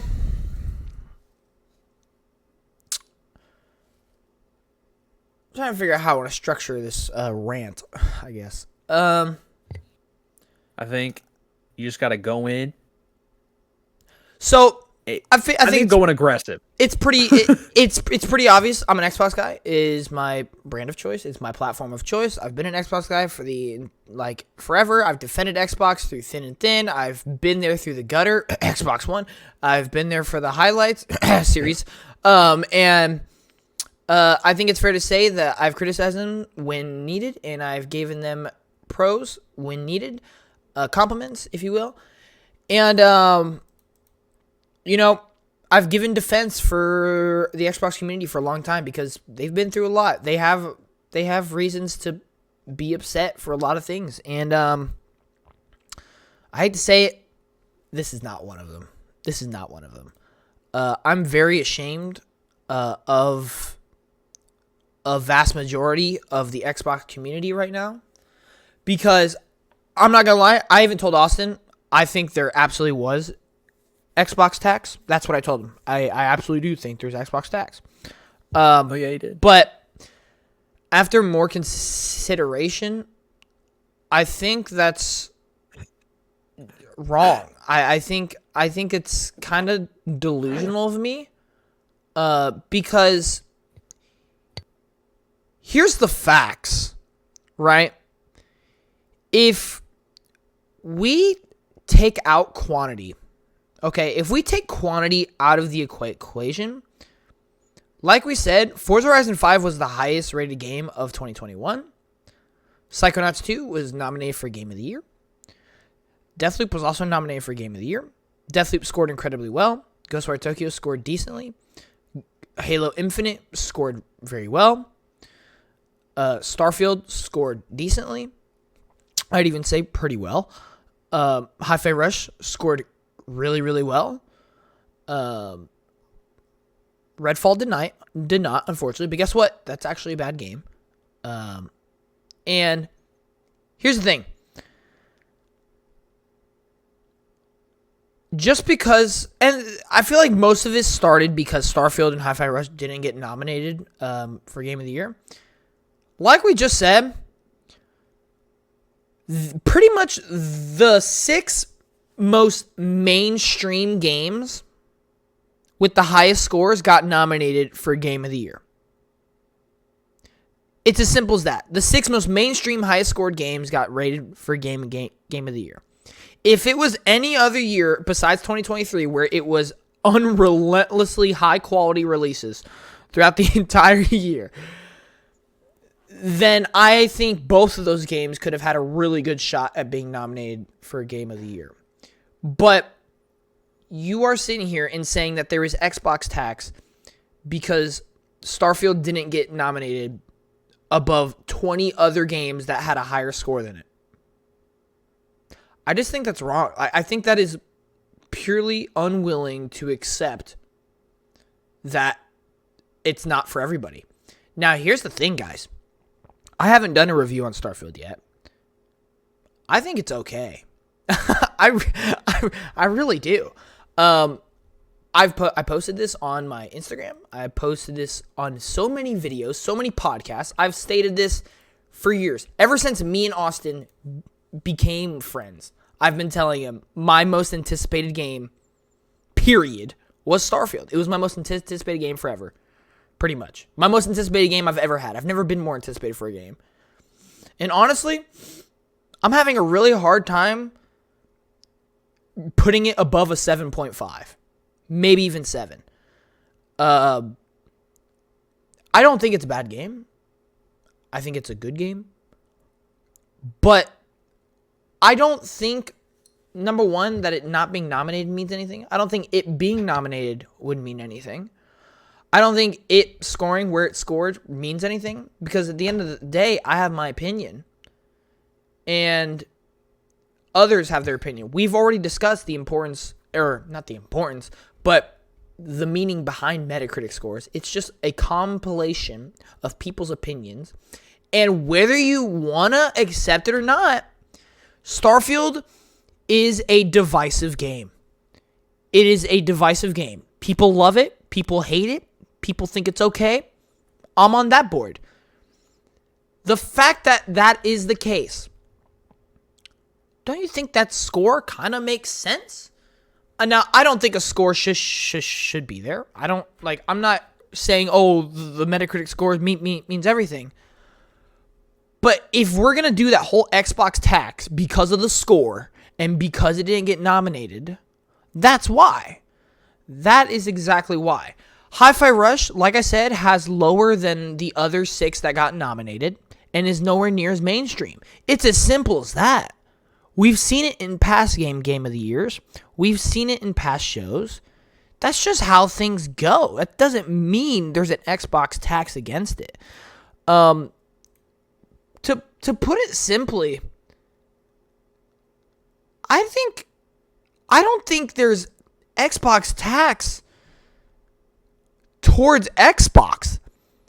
I think there is gift cards towards other things. Okay? So, this was in the podcast that I watched this morning. Okay? This is like a segment that I watched in a podcast this morning. I can't deny that there are media biases. I cannot deny this because that would also be factually wrong. There are headlines that are just wrong and really, really bad takes.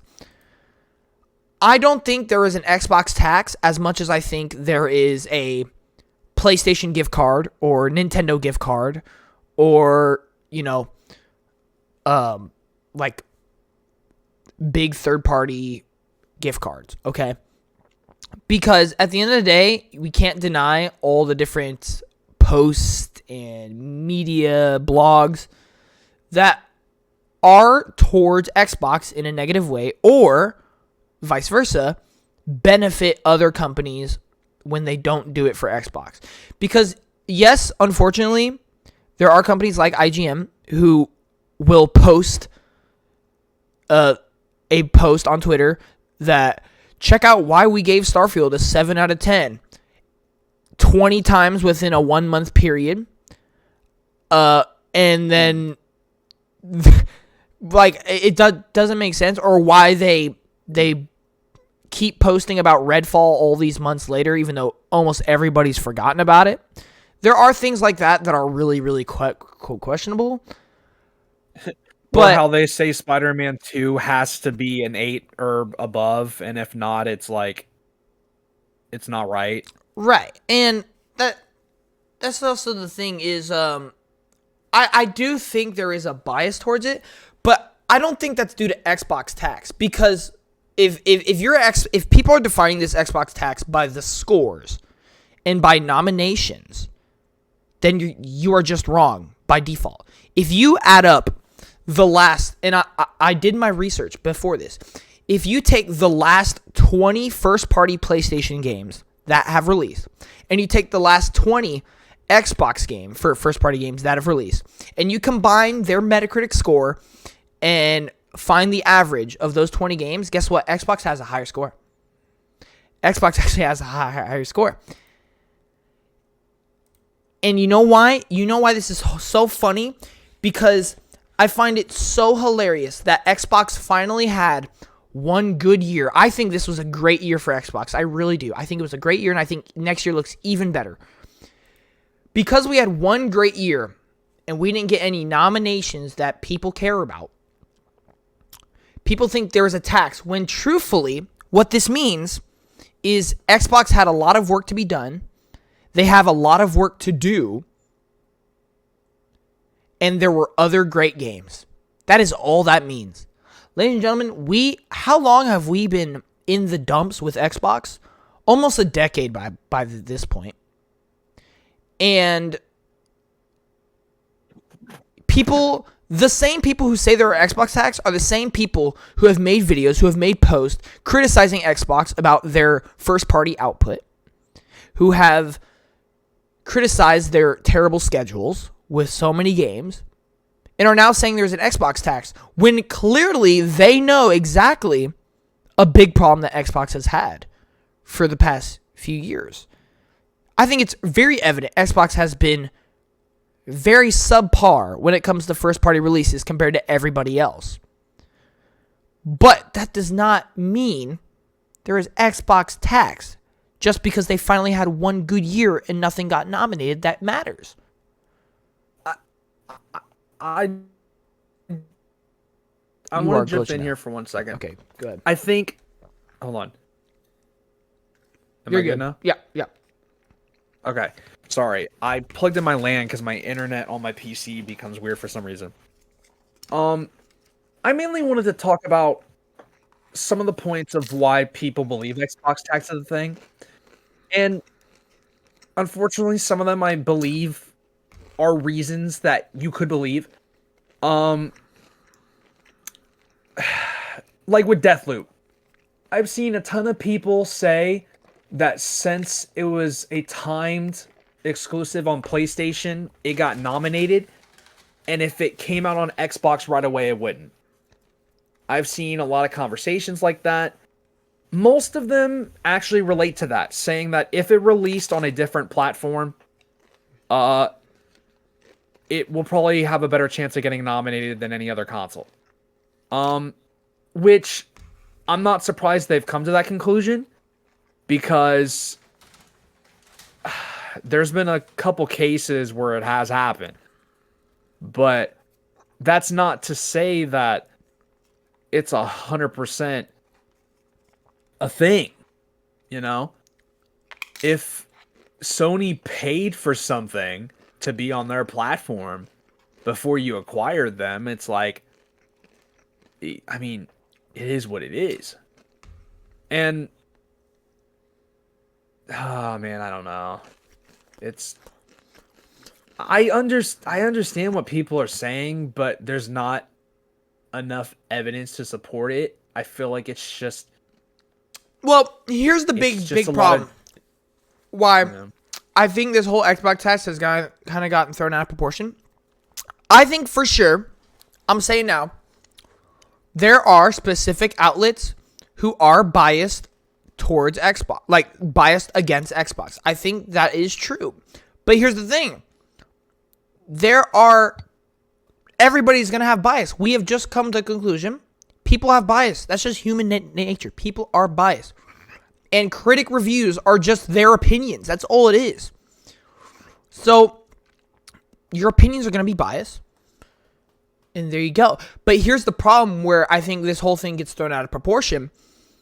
All of it is all of it's theory. All of it's theorizing and theory. I've seen the point brought up.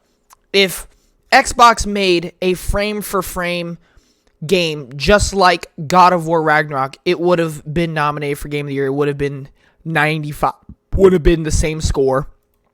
When that's just theorizing. Because truth of the matter is, we have no way to confirm nor deny that. Because guess what? Xbox has not been able to put out that kind of first-party output. That's what we should be worried about. We shouldn't be worried about the fact that if Xbox made a God of War, it would score that. We should be worried about the fact that they haven't made something like God of War in terms of quality. That's what we should be worried about. It's not Xbox tax. There is bias, 100%. But everybody has bias. You're not going to get any kind of critic review without bias because it's just opinions, and opinions are biased. That's what we're doing. In terms of Xbox tax, people have been defining it with the scores, with the nominations, and that's just not true. If you look at almost all their first-party releases, they've been nominated, maybe not for Game of the Year, unlike Deathloop and Psychonauts, which actually did, but Starfield got nominated. Hi-Fi Rush got nominated. And I hate to newsflash for you, if there really was Xbox tax, if this whole theory that, every outlet just plots against Xbox, then they would have no nominations at all. Unfortunately, you want to know the whole reason this was created? What? Because Game of the Year is the only thing people care about. Yep. There is a guy on Twitter. There is a specific person who has been trending. Who, if you have not seen him in your feed, he has been one of the worst humans on Twitter I have ever seen. I feel like he had a Dragon Ball like profile, and he like would downplay everything. He was like, Starfield is like one of the greatest games to ever exist. How could they not nominate it for Game of the Year over a 2D platformer that doesn't innovate? Spider-Man 2, that's just a sequel that's worse. I saw this. It's that guy's been insufferable. He is, I mean, that's just pathetic. It just is. Like, if you can't come to accept that the game wasn't nominated over opinions, and if it's really gonna kill you that bad, you just don't deserve to be on the internet. I don't care how big of a fan you are. That's just pathetic. It really is. I really hope you evaluate the way you look at life and the way you think, because that's just really stupid. I And think that's a great example of people only caring about game. At the end of the day, the thing that will be talked about the most is Game of the Year. That is what everyone's going to talk about. actually fake that's news. my They're all gonna be talking issue. about GTA 6. Thank you. Sorry. Like, Jeff Keighley's goal is to celebrate everything. At the end of the day, we're not celebrating everything. We're going to celebrate what wins.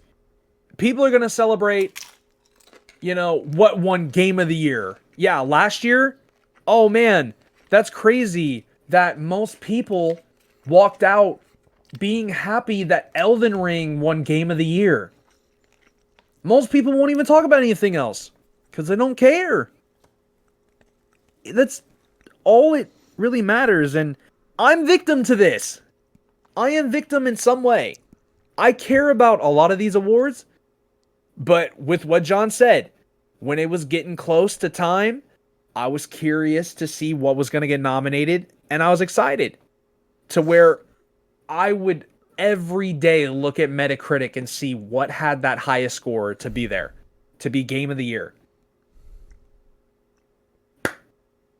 But I didn't go out attacking any company for making the games that they do or saying that one game was absolutely horrible.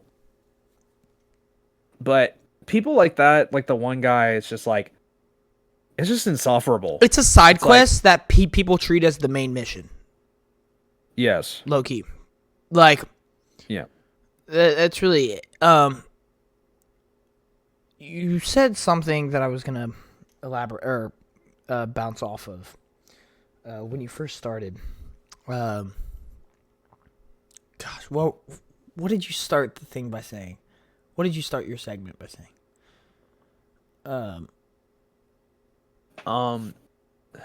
I talked about I don't even remember. Gosh darn it! What did you say? Also, while you're trying to think of that, Yeah. just because why not? I'm going to go so far off topic for a second. Okay. For a second. This was one of the very first things of the podcast. This is still about the Game Awards. It refers to Jeff Keighley, who you talked about. Yes. And like people being affected. I do feel bad for him in a sense. In something that he can but cannot control. He can't. He can control who he picks and who gets to decide, but he doesn't pick their votes. But at the same time, I'm not mad at people for being upset that he kind of won't take accountability for making a mistake. Like nominating Dave the Diver for Best Indie and then saying that like the definition of an indie game is different for different people. I would rather you just say you made a mistake and you can't change it and we're too close to the date. I'd rather you just be straight up and instead of just like kind of avoiding it. But I feel like that's why we don't get answers, is because Jeff knows no matter what, even if you take accountability, the drama never stops. If you clear up that situation, everything else just doesn't go away. Well, I'll say this. He doesn't have to take accountability. What he's doing is taking the blow. I mean, He didn't nominate Dave the Diver for Best Indie Game. He has no say on what the outlets choose. that is true. Yeah. But I feel like as a I feel like you should correct, like, as a person who hosts the he even event, said, and this was in the same video that I watched with Alana Pierce, who was a part of IGN when they voted for the actual Game Awards show, is that they have control. If the outlets come to an agreement to add a category, that is how you add a category. Jeff cannot add a category. Yeah.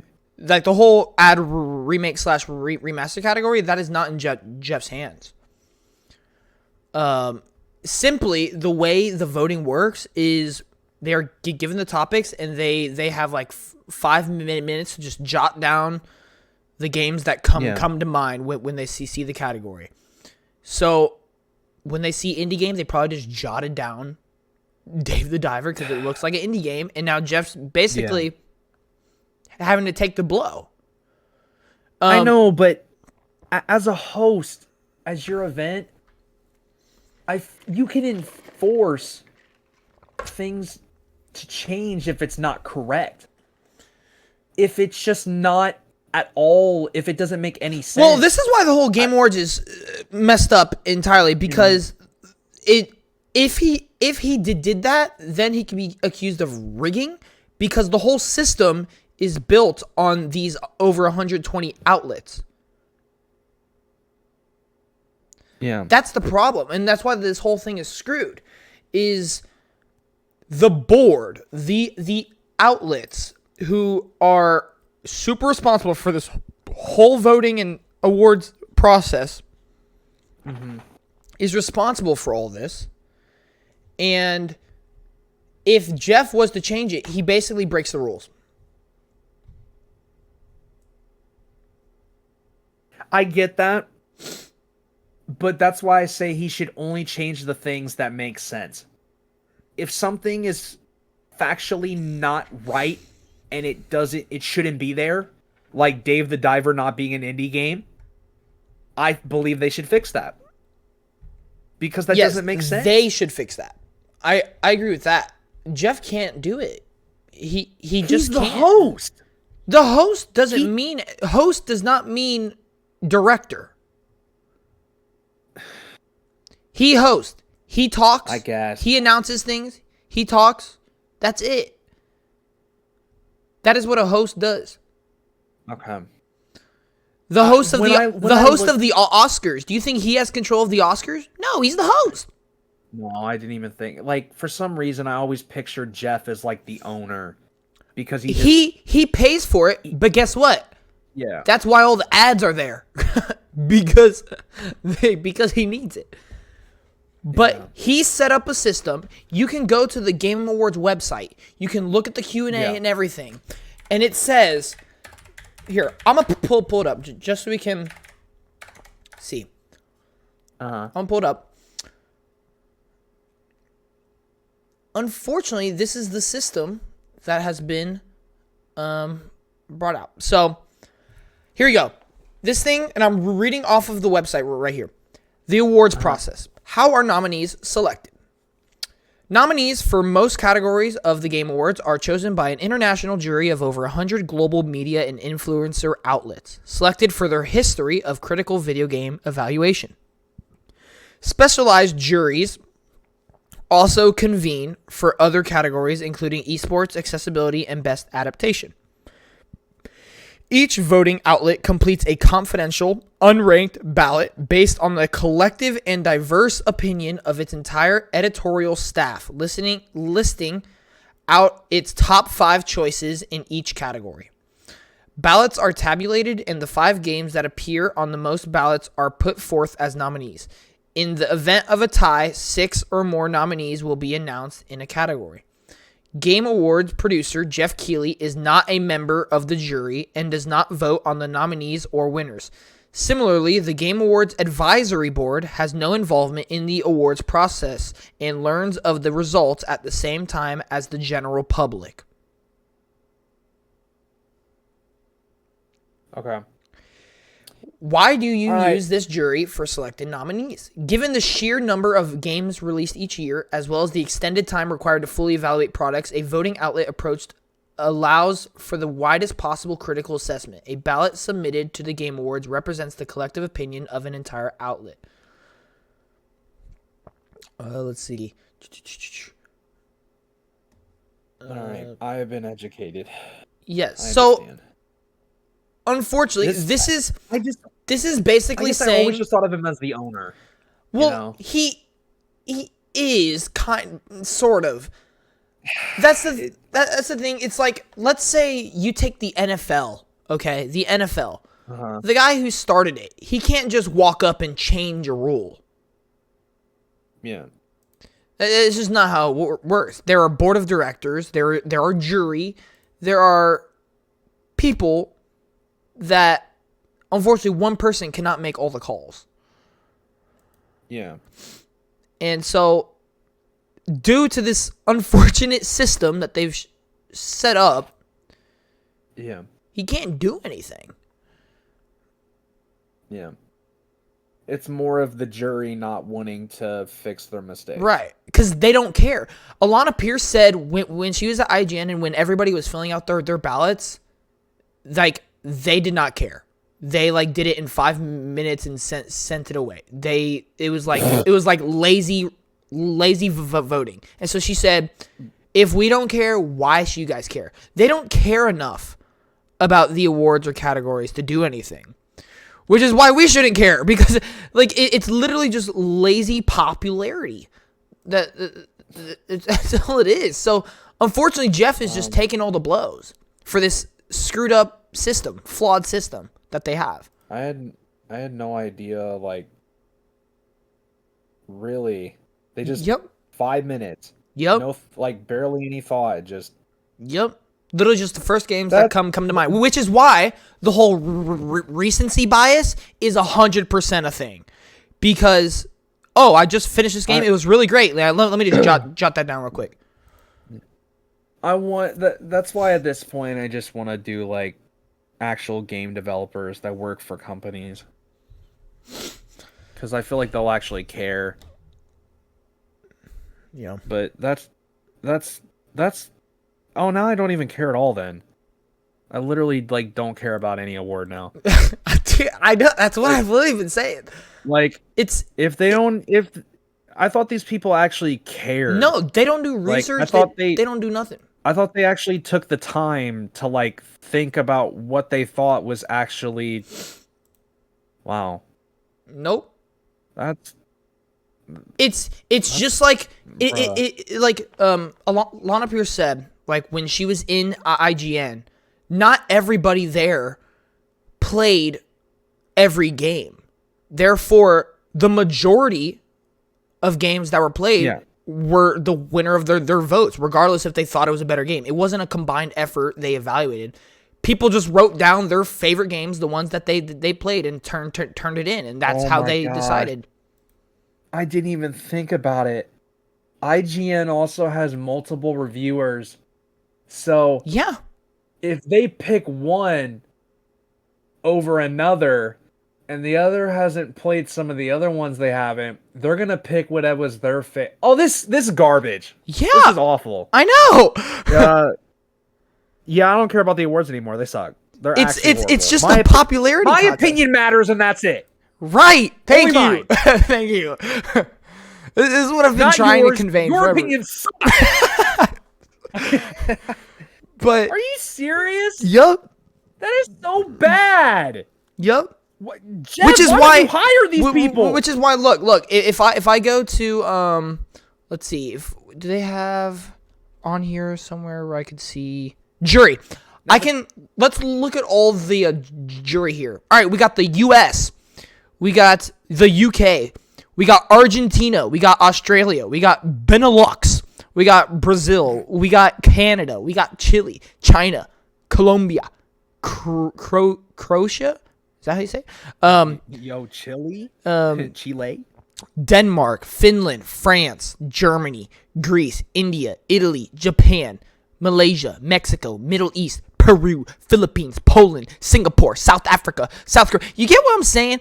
All these people are just putting down their favorite games, the ones that they played. They're not doing an evaluation. They can't all come to a...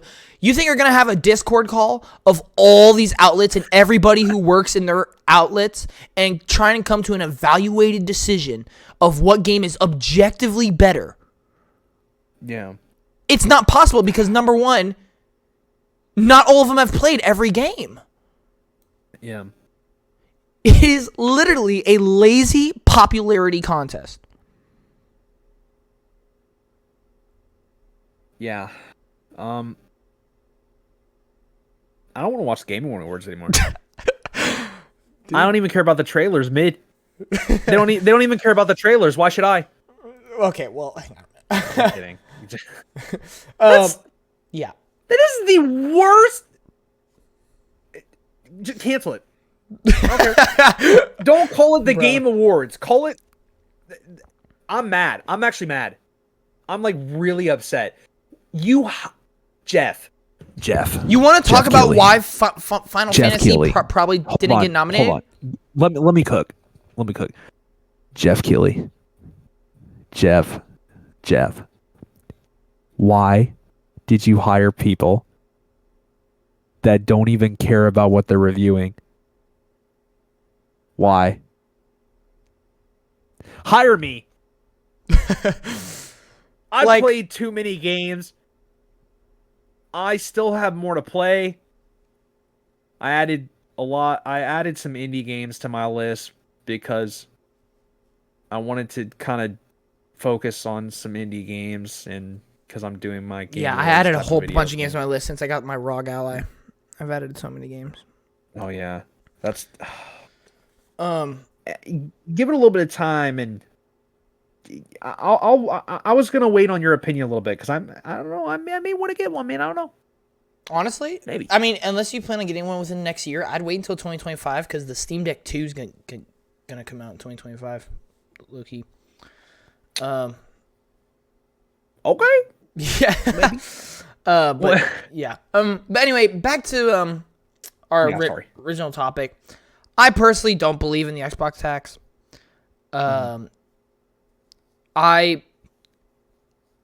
It's the same thing as games. If you want to be recognized and known for being good, you just have to put out good games. What is so funny? I got a new. You know, I don't believe in the Xbox tax. I don't believe in the Xbox tax. I believe in the Game Awards tax. Real. 100%. Get it trending. Game Awards tax. Yeah. Bottom line, there is bias. There's bias everywhere. It's critics' opinions. That's it. That's bias. If you don't like it, don't pay attention to media because you're just gonna get it everywhere you go. Instead, if you want people to notice, I just remember what I was gonna say. Way back when. But like, Xbox just needs to have another year like this year. They had such a great year. Unfortunately, in a super packed year. So it's really hard to do some of that stuff. But for the people complaining about Xbox tax, if you want to try and put focus on Xbox, give them good justice, make people believe in your platform, complaining about this and spreading this Xbox tax thing is not how you do it. You don't say, oh, they didn't do Starfield because of this or this. You show everybody why Starfield's a great game. And people will listen. That's how you do it. Complaining does nothing. Do you like anybody who complains? People just don't like complaining. Complaining is just one of the things that almost nobody likes. Criticism is different. Complaining and criticism are two different things. If you are just complaining, nobody's going to listen. They're going to think you are just annoying. That's how it is. And that's all we are doing right now, Xbox. Xbox fans, that's all you are doing. You're just complaining. That's my personal thing. I know I'm going to get probably a lot of hate for this, and that is okay, because at the end of the day, I know Xbox has had a great year. I think they have a lot of great games coming out next year. I think a lot of the games that come out this year were really good. I think a lot of the games in their past years have been great. But I think they have struggled for years. And I think they know that. Phil Spencer said 2022 was a disaster for them. They know what they're doing. And our job is to motivate them to be better for us. Because, quite frankly, Xbox is actually one of the only pro-consumer companies we have out there right now. Low-key. That's sad. It is. It is. And unfortunately, they have the most heat and the most drama, and they're the most pro-consumer. Like, it really is just really annoying. But let's go ahead and let's talk about the final two topics. These shouldn't take too long. The first one is actual. See, it's funny. These next two problems are the things that are actually important. The things that people should be focused on. 2023 was really hard for a lot of developers because the layoffs were just insane. I mean, even for Xbox, which we just said was very pro-consumer, they even had layoffs. I can't say like exactly the Xbox studios had layoffs, but Microsoft Gaming, like probably the PC side of things and everything, did have the layoffs, which is still a part of our industry. PlayStation laid off from almost every single one of their studios. So God have mercy on their souls. Ubisoft went crazy. Take-Two went crazy. Did Square Enix? I'm pretty sure Square. I'm pretty sure everybody did something. I mean, EA, I think, did something. I mean, literally everybody. Oh, don't get me started about Embracer Group and Epic Games. And oh, dude, all you this took stuff. the words right out of my mouth. Dude. I was literally about to say, don't get me started on Epic Games, bro. God. It unfortunately Over Fortnite. Yeah. Like, something that should be talked about is not being talked about enough. I mean, don't get me wrong. It has been talked about a lot, but this should be the main focus. Not some stupid opinions on a game awards or, like, some Xbox tax belief. Now, I'm just going to clarify one more time before we go any further. There are negative posts and reports about Xbox on a frequent basis. That is 100%. Possibly more than other platforms and brands. But that does not mean there is some plot and agenda against Xbox. That just means they have to prove themselves more. Hopefully we can all somewhat agree on that. But yeah, the developer layoffs, I mean, we don't really have to talk about it too much because, I mean, there's not a rhyme or reason. It's just an unfortunate thing that's happening in our industry, which, especially for me, who I've said at the beginning, I plan on going into the industry and doing that as a career. That I hate to see that because, number one, that's kind of scary. And number two, that's basically telling me, it's like if somebody went, hey, the company you're going to work for just went down like 50% in stock. Oh, awesome! Yeah, that's basically what it's like, and it's not a nice feeling. Granted, I know the gaming industry is. I mean, we've talked about this before on the channel. It is quite literally the biggest industry in the world at this point, in terms of statistics and everything. I remember when I just didn't believe you. I was like, "Yeah, you're full of it," and then you showed me, and I'm like, "How?" Like, I'm still shocked to this day that it's like kind of considered the number one piece of media. It is. I mean, I guess I'm just surprised that like movies and TV is getting outbeat by that. Well, yeah, I mean, like, if we're talking popularity, right? Like, yeah, more people watch movies and listen to music than you do play video games. I feel like that's just a known fact. But you have to think, how much would it cost you today to go listen to The Weeknd's new album? Would it cost? Yeah, how much would it cost? You can listen to it for free on Exactly. Spotify with ads. Boom, case closed. How much would it cost? How much would it cost for you to go watch a movie at the theater? About like $15. Okay, boom, case closed. Multiply that by 3 or 4. Boom. Uh-huh. You have one game in the industry. Okay? Guess what? Millions of people buy those games. It actually makes a lot of sense. And the thing is, movies, they cost a lot to make. Games cost way more. Games cost way more to make. Because you know what makes movies cost so much? All the visual effects and special effects that they have to do. That's the majority of the cost. Guess what? Video games is entirely that. You have to make it from the ground up, too. Exactly. And we're not just talking a 2-hour short film or a feature film. Yeah. We're talking about 20, possibly more hours. So, Yeah. it's not that hard to believe. And you know how many people have to work on video games? It is, in size, a really big industry. It's like, I mean, just the whole Hogwarts Legacy is the perfect example. Is that Hogwarts Legacy made more profit in its first month than any other Warner Bros. Movie ever. That's crazy. Because it sold 10 million copies and each copy was worth $70. Like, getting 10 million people to go watch a movie, that's not easy.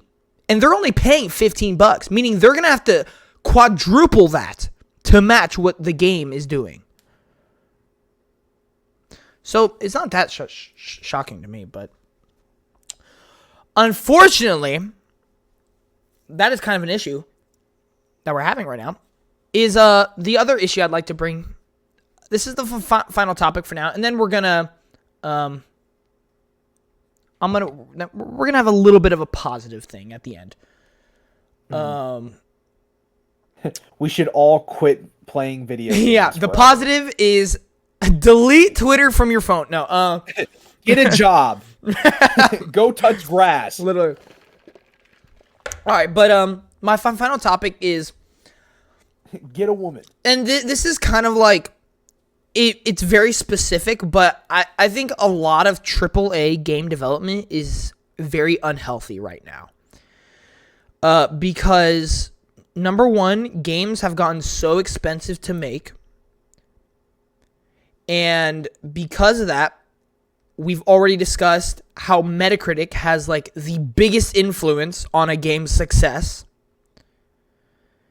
When you match those two, you're asking for disaster. All it's going to take is for some studio to spend $200 million or more on a AAA game.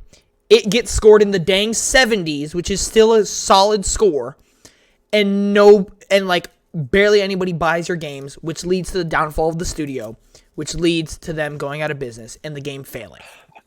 We have seen this multiple times now. We saw it this year. We saw it this year on multiple occasions. We saw it last year with the Saints Row studio. We saw it this year with the Forspoken studio.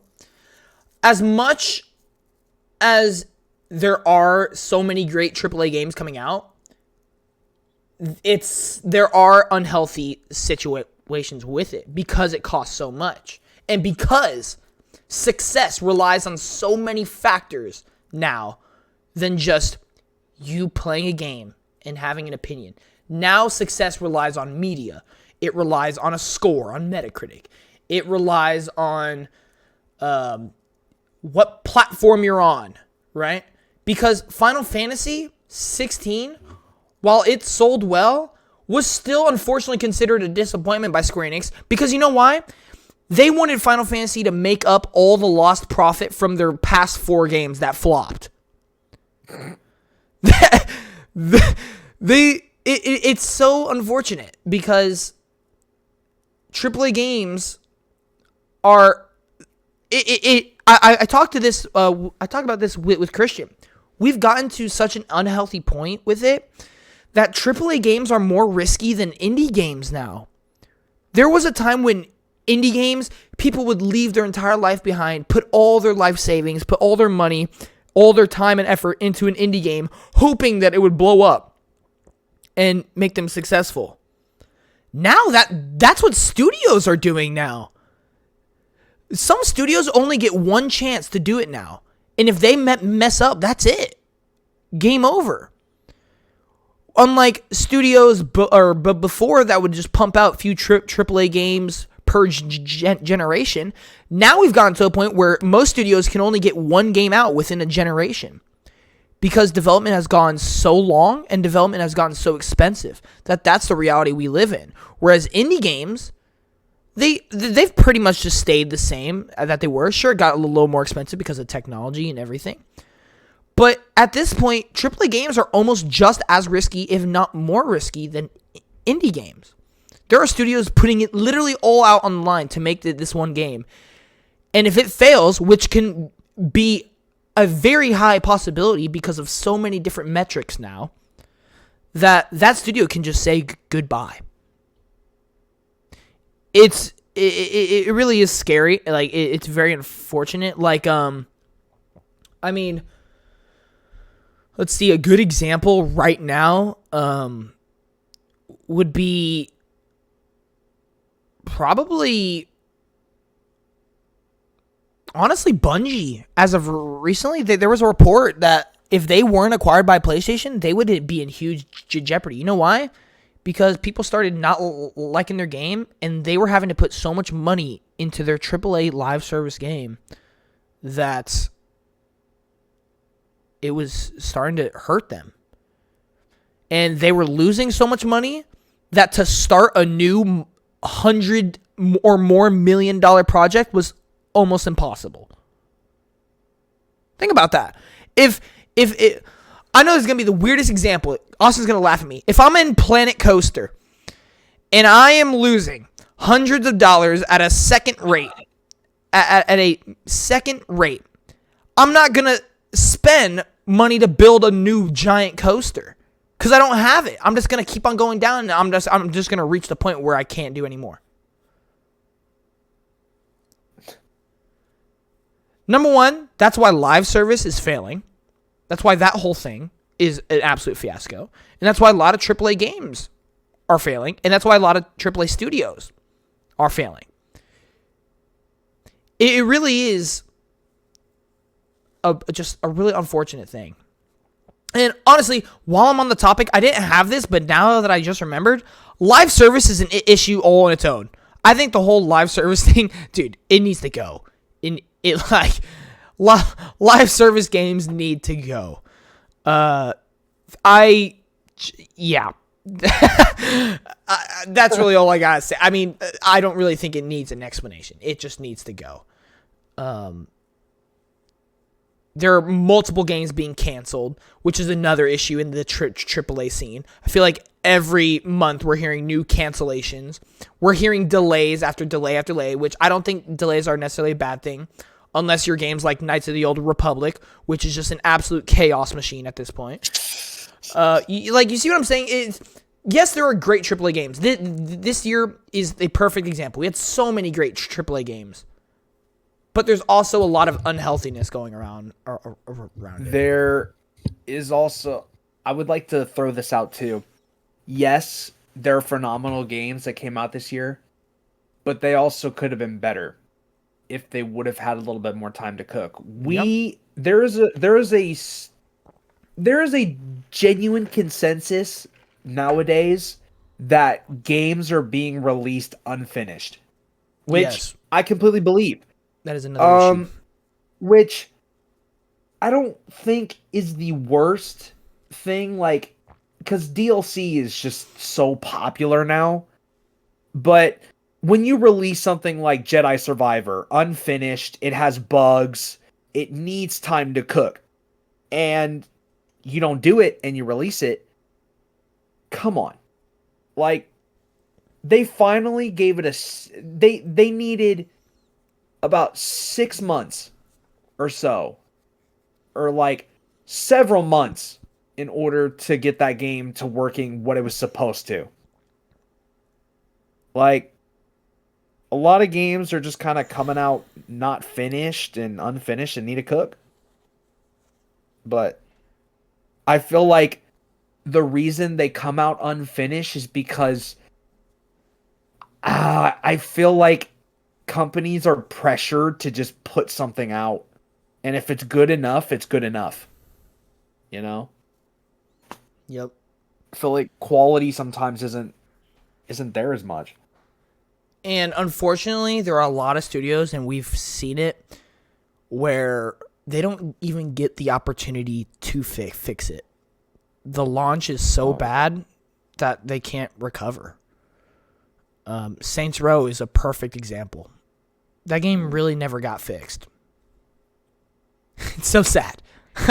Like, the game it has stopped being worked on, and it's still a mess. Forspoken, I think, has gotten some patches, but, you know.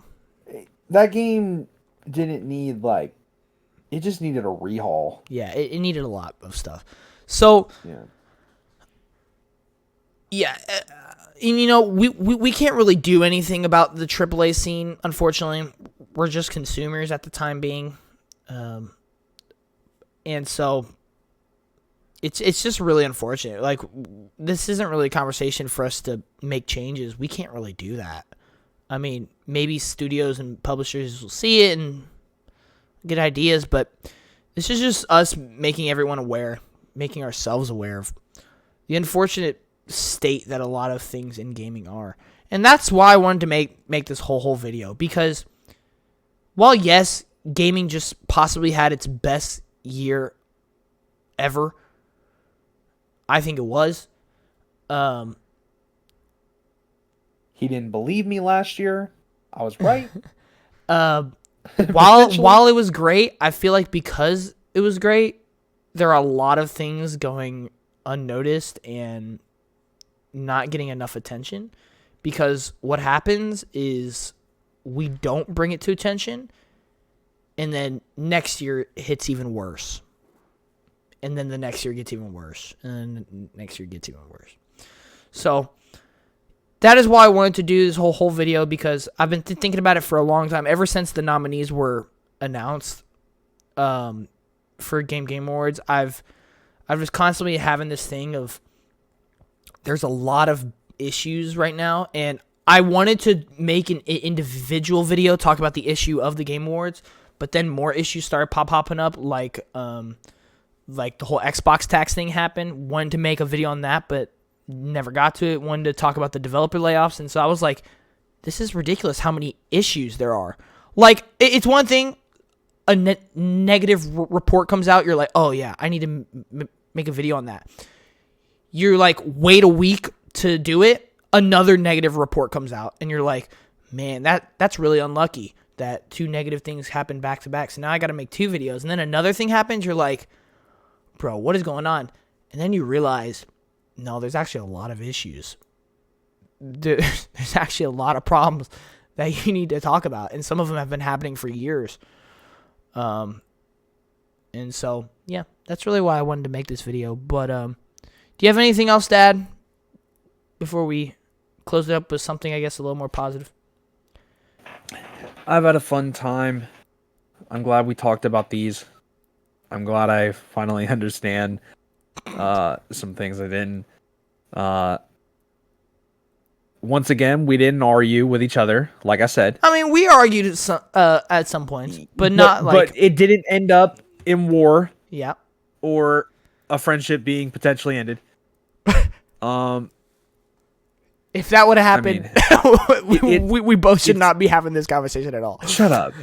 I love... we should just settle all our disputes with a podcast now. We're just more civil when we have a podcast than we are in real life. You slept with my wife. Let's do a podcast. Let's talk it over on the My podcast. girlfriend's cheating on me with you. Let's talk about it on the podcast and get over it. Oh, that's funny. Oh, you hit me with your car. We need to talk about it on the podcast. It's funny, bro. Listen, I might have got drunk. It's okay. You know, I agree. But I think you could have done this better. Right. Sorry, I got into a bit there. But no, I enjoyed it as always. I always enjoy doing podcasts with you because I feel like we definitely, when it comes to a podcast, we both really try to look at it from so many different perspectives. And We talk with I reason. feel like, yeah, that's just what it does, man. But no, I mean, I think we both made a lot of interesting points. There's a lot of things that should be taken seriously that I don't think are taken seriously. And what I like about these podcasts, And vice versa. I think there are a lot of I things that are taken too seriously that shouldn't. yeah, I like learning things. I really like walking out of these learning something, and I've learned a lot. I've had to do a lot of So research I'm for very this happy with that. for this video. Like Yeah. I've had to come up with this all pretty much all in the top of my head. So Yeah. been listening to a lot of podcasts and everything.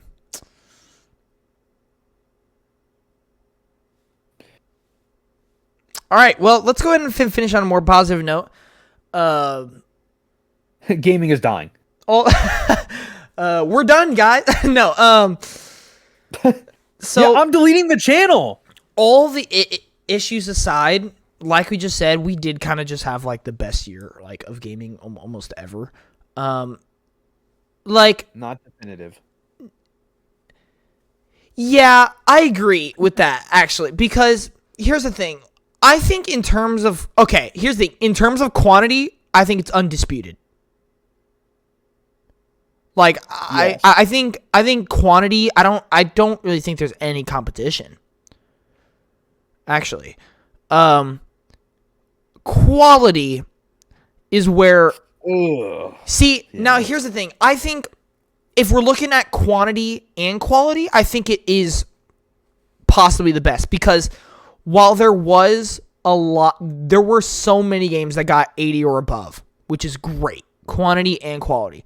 The problem is I don't feel like, at least for me personally, and this is where it's really going to come down to personal opinion, outside of Alan Wake 2, no game really struck me as like one of my favorite games I've ever played. I had a ton of games do that. Really? Well, because I haven't played that many games. Oh. Okay. I mean, like, what would you like in your top 10? I wouldn't put anything outside of Alan Wake 2 in my top 30. Oh, I would. But you played way more than me. I mean, I know you'd put FF16, Mario Wonder, probably. Yeah.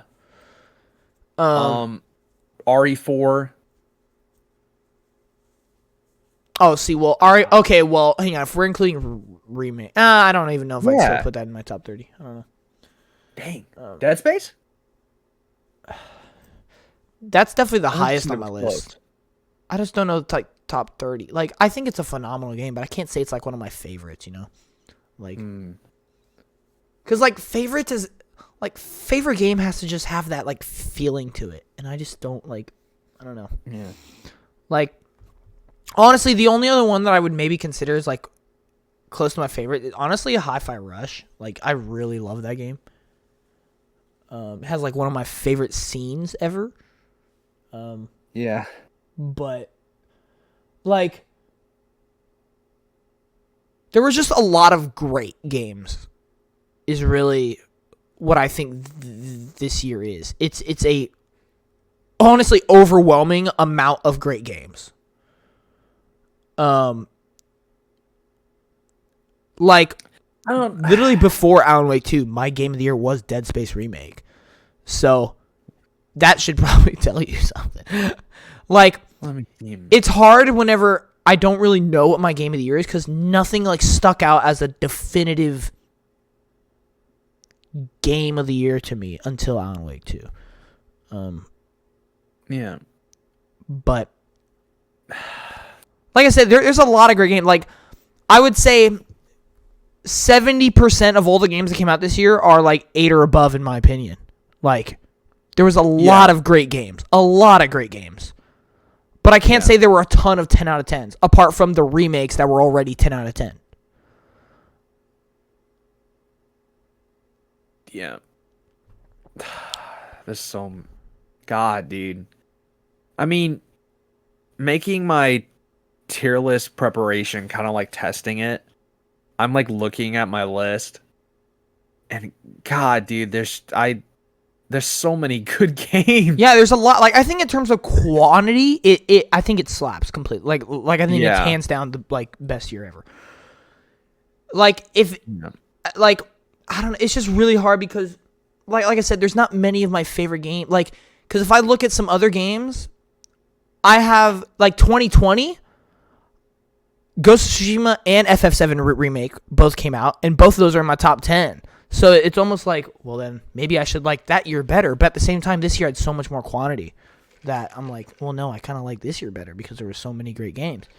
So, I definitely wouldn't say it's the definitive best year of gaming ever, but I definitely think it's top 3 at least. Oh, yeah. Like, it's definitely top 3 just because it has that quantity on lock. I think one of the only other, like... I know another year people argue it was 2017 was one of the best years. That's hands down the best Switch year. I'll tell you that. Yeah. I've heard 2008. I think it is. I don't know. What happened in 2008? I heard like there were just an insanely amount of good. Like GTA something, GTA 4 or San Andreas, one of the two. Oh my goodness! Yeah. Oh no. Hang on. That's Gears of War 2, Grand Theft Auto. Is that IV? Is that 4? Oh, is it? Yeah. Yeah, IV's 4, yeah.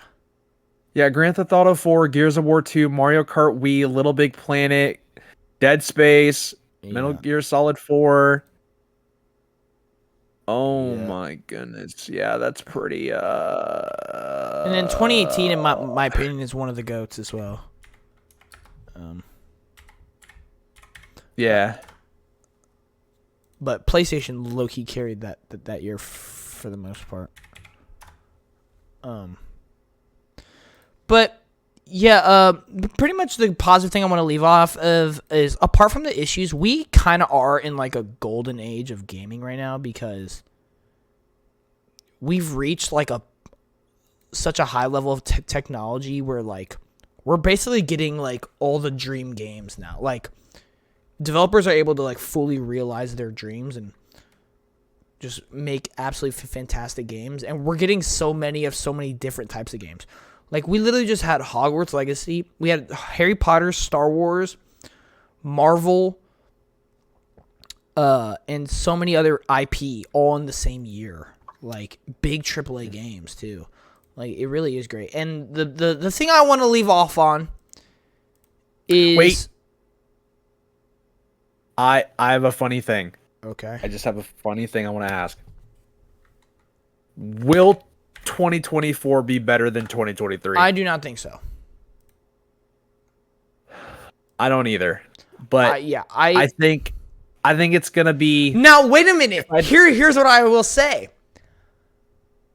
Because I never know. Because you never know. What I just said, quantity wise, I do not think so. But that doesn't mean quality wise it won't. Oh, wait a minute. We got... Oh, no. I'm making a video at some point, like, after Game Awards on 2024, because there are a lot of big hype games that got delayed that I'm cool with. Like, because, like, when I look at 2024, like, we have the sequel to one of my games in my top 10, FF7. Then you got like Hellblade 2, which I've been waiting for forever, which I think will probably be like the best Xbox game in years.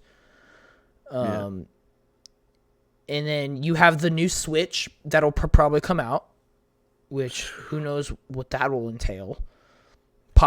Maybe Metroid Prime 4, which would automatically be like insane for me. Please give me three, just 3 first-party exclusives. First year. Oh, that's easy. Mario's, they're Metroid, they're and they're gonna do that. Yeah, for sure. Like the problem with 2024 for me right now, outside of the first 2, maybe 3 months, everything else is really foggy. Like Well, I mean, we gotta get there, man. well, that's the thing is like, well, the Game Awards should clear a lot of that up. Yeah. But I think the problem is we know a lot of games that are going to 2024. We but just there's don't no have their confirmation, release. and that in our day and age today, delays are very possible. Yeah. So if there is no exact release date, even when there is an exact release date, nothing is set in stone. So it's really hard to say, because entering 2023, we knew so much. Like, we knew the whole first half of the year after the Game Awards happened. And so, I don't know. It'll definitely be interesting. I definitely think 2024 has a lot of huge hitters. Yeah. But we'll have to see. I personally don't think it will be better in 2023, but I'd love for it to prove me wrong. I would love it to be better because 24 is my favorite number. Just saying. You know what I'm seeing a lot of next year, right now? What up? A lot of sequels. A lot. So like this year, every game of the year is a sequel. It's not RE4 remake. Oh yeah. Well, 4 is a sequel to 3 and 2 and 1. But it's a remake I know. of a It's specific game that has its own specific story It's a joke. that doesn't correlate with anything else. Actually, but like we do have a lot of new IPs though. We got like Rise of the Ronin, we got Stellar Blade, we got. I'm gonna throw it out there. It probably won't happen, but Pragmata. We got Avowed, which is we have Avowed, which is a new IP. Mm-hmm. Oh yeah, Xbox cooking a lot of new IPs. Yeah, they like half of their games are new IP. Yeah, good. Yeah, literally. They need it. Yes. My only complaint is that most of them are RPGs, which is fine. But like, if it's just a normal RPG, I don't know. Besides the point, though. All right, go ahead and get positive. Say what you were saying. I'm sorry. I thought it'd be interesting. Well, I'm excited for next year. That was my positive thing. Is that we just had like the best year ever of gaming, debatably, and next year looks really, really good. Yeah, dude, I'm excited for next year, man. Dude, I think January is gonna be insane. January is literally gonna be insane. I have Prince of Persia, I have FF7, I have Tekken 8, and then January. Yeah. No, I'm an idiot. Yeah, sorry. Yakuza is January. Yes. February is Final Fantasy. Yes, you're right. Yeah. Yeah. So I have Prince of Persia and Tekken 8 JRPGs. in. Hang on, let me look this up. What are you looking up? Games releasing next year, real quick. Oh. Okay, so yeah, I have Prince of Persia, Tekken 8, and then depending if Like a Dragon has English, then I'll play that. It will. In January. It does. It does. It does. In the demo, it literally gives you an option to pick English, Japanese, or Chinese. Oh, thank God. So if the demo has it, thank God. then the Okay, well actual game has it. then I'm hyped. All right, I'm hyped. So I can't decide right now. It's really difficult. but yeah, Sure, so I'll use have voice those actor three. in English sucks so bad. What? It hurts. Oh, the new one. Yeah, I forgot there was a new one. Oh, it's so bad. It's like, And then February, we got Persona 3 Remake, Persona, Suicide Squad. Yep. I still have hope. I'm not going to say it's going to be Ghost good, but I have of hope. New I have Eden. hope. or whatever it is. I actually want to Ghost try of New Eden. Helldivers 2 just No. because. Ghost of New Eden, Banishers is what it is. What? I was saying Ghost of New Eden, but it's like Banishers of New Eden or something. Yeah. Banishers Ghost of New Eden. Yeah. Yeah. Is that in February? Yeah, they said they delayed it to February. Oh shoot! Remember, Got because Mario I versus said Donkey that. Kong? Yeah, I said they put it in such a stacked month, and then they moved it to February. Yeah. And then I don't know, March. there's still a lot of March. games. Oh no! 2024 is gonna be the best year ever. Bro, Princess Peach Showtime. It's over. Oh, It's over. wait, no, it's not. Wait. I gotta know. Hold up. Important information. Did this game ever come out? This will determine if 2023 was the best year of gaming. Hold on. Oh god. Foam Stars. Oh, that releases next year. Yeah, I know. Worst year ever. What are you looking for? Oh, never mind. 2023's best year of gaming. It doesn't matter. It does not matter. It does not matter what comes out next year. Because you know what didn't come out next year? House Flipper 2. December 14th, What? 2024 stands no chance. Wait, so next year's gonna be better? Is that what you're saying? No, it's not. No. I said it's not because next year they're not releasing House Flipper 2. When is House Flipper releasing? December 14th, 2023. Is it really? Yeah, I just looked it up. I wondered if it ever came out. House Flipper 2, December 14th, 2023. What? Oh, on PC. Well, guess mean- who just bought a PC? Console release in March 2024. Oh, never mind. Avatar move. Dude, real. Avatar Is that split, multiplayer? bro. House Bro. Flipper 2? You know, John, I hate to say it. Bro, there's a story mode? Oh, it's over. Hold on. Yeah, I think I'm gonna personally skip splitting Avatar with you because there's a new game on the block. There's a new game on the block that's called my name.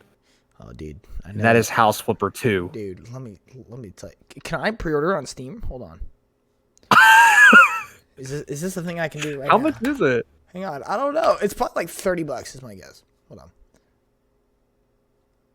It's so stupid. House. It's there! Oh my goodness! Oh, add to your wish list. It don't have a price yet. Oh my, Oh, it doesn't? bro! What? Look at it. Oh, it looks beautiful. I'm on Steam. Oh, bro. Oh, this is game of the year, right here. Definitely bet. No, hold on. Wait. Hold on. This game looks kind of nice. I'm looking at its trailer. Dang, graphics got improved. Okay. Oh, bro. This is the game to be all games right here. This is. Dude. What is Baldur's Gate 3 compared to this?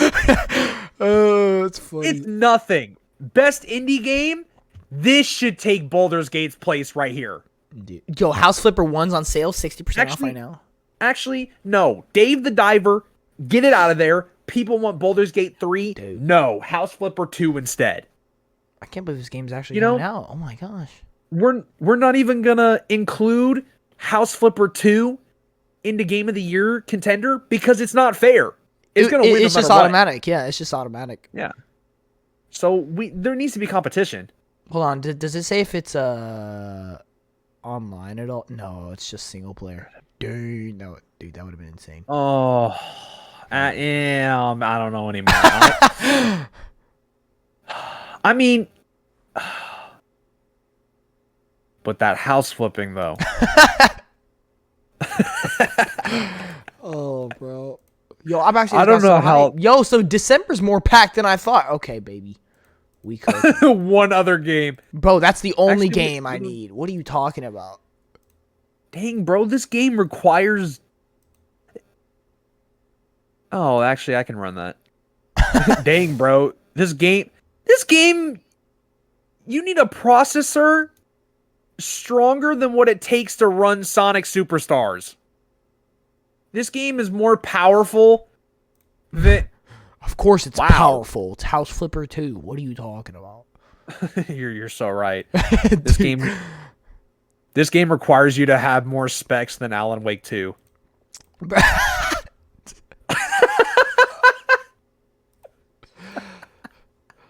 Okay. We're All right, gonna we're go ahead wasting and end time. it, but let me go ahead and finish it off. I told Austin I have something for him, depending on how the podcast went. So I guess I have a personal message to you, Austin. I hate you, Yep. and we're I not know- friends anymore. I know you have deep down for a while now have wanted this. And if I'm wrong, then I'm gonna be so embarrassed, gonna feel awful. I'm gonna just cry. But if not, it's whatever. Technically, this is the first podcast, which is a crazy first podcast. But you trying to be co-host?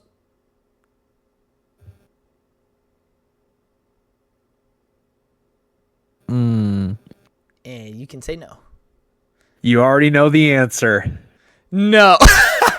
You already know the answer. You know. Yeah, I do know. Yeah. All right. Absolutely not. I knew it. No. Just why would I be your co-host? You know, bro, it's kind of, bro. you tried to replace me? You're getting a little too real, bro. No. I can't say that on video. What? What? No, never mind. All right. Yeah. Well, sure, why not? Yeah, I bet. Yes, I would love to be your co-host because first of all, no one's going to show up like me. That's true. No one's that's big going to facts. talk about literally anything like I do.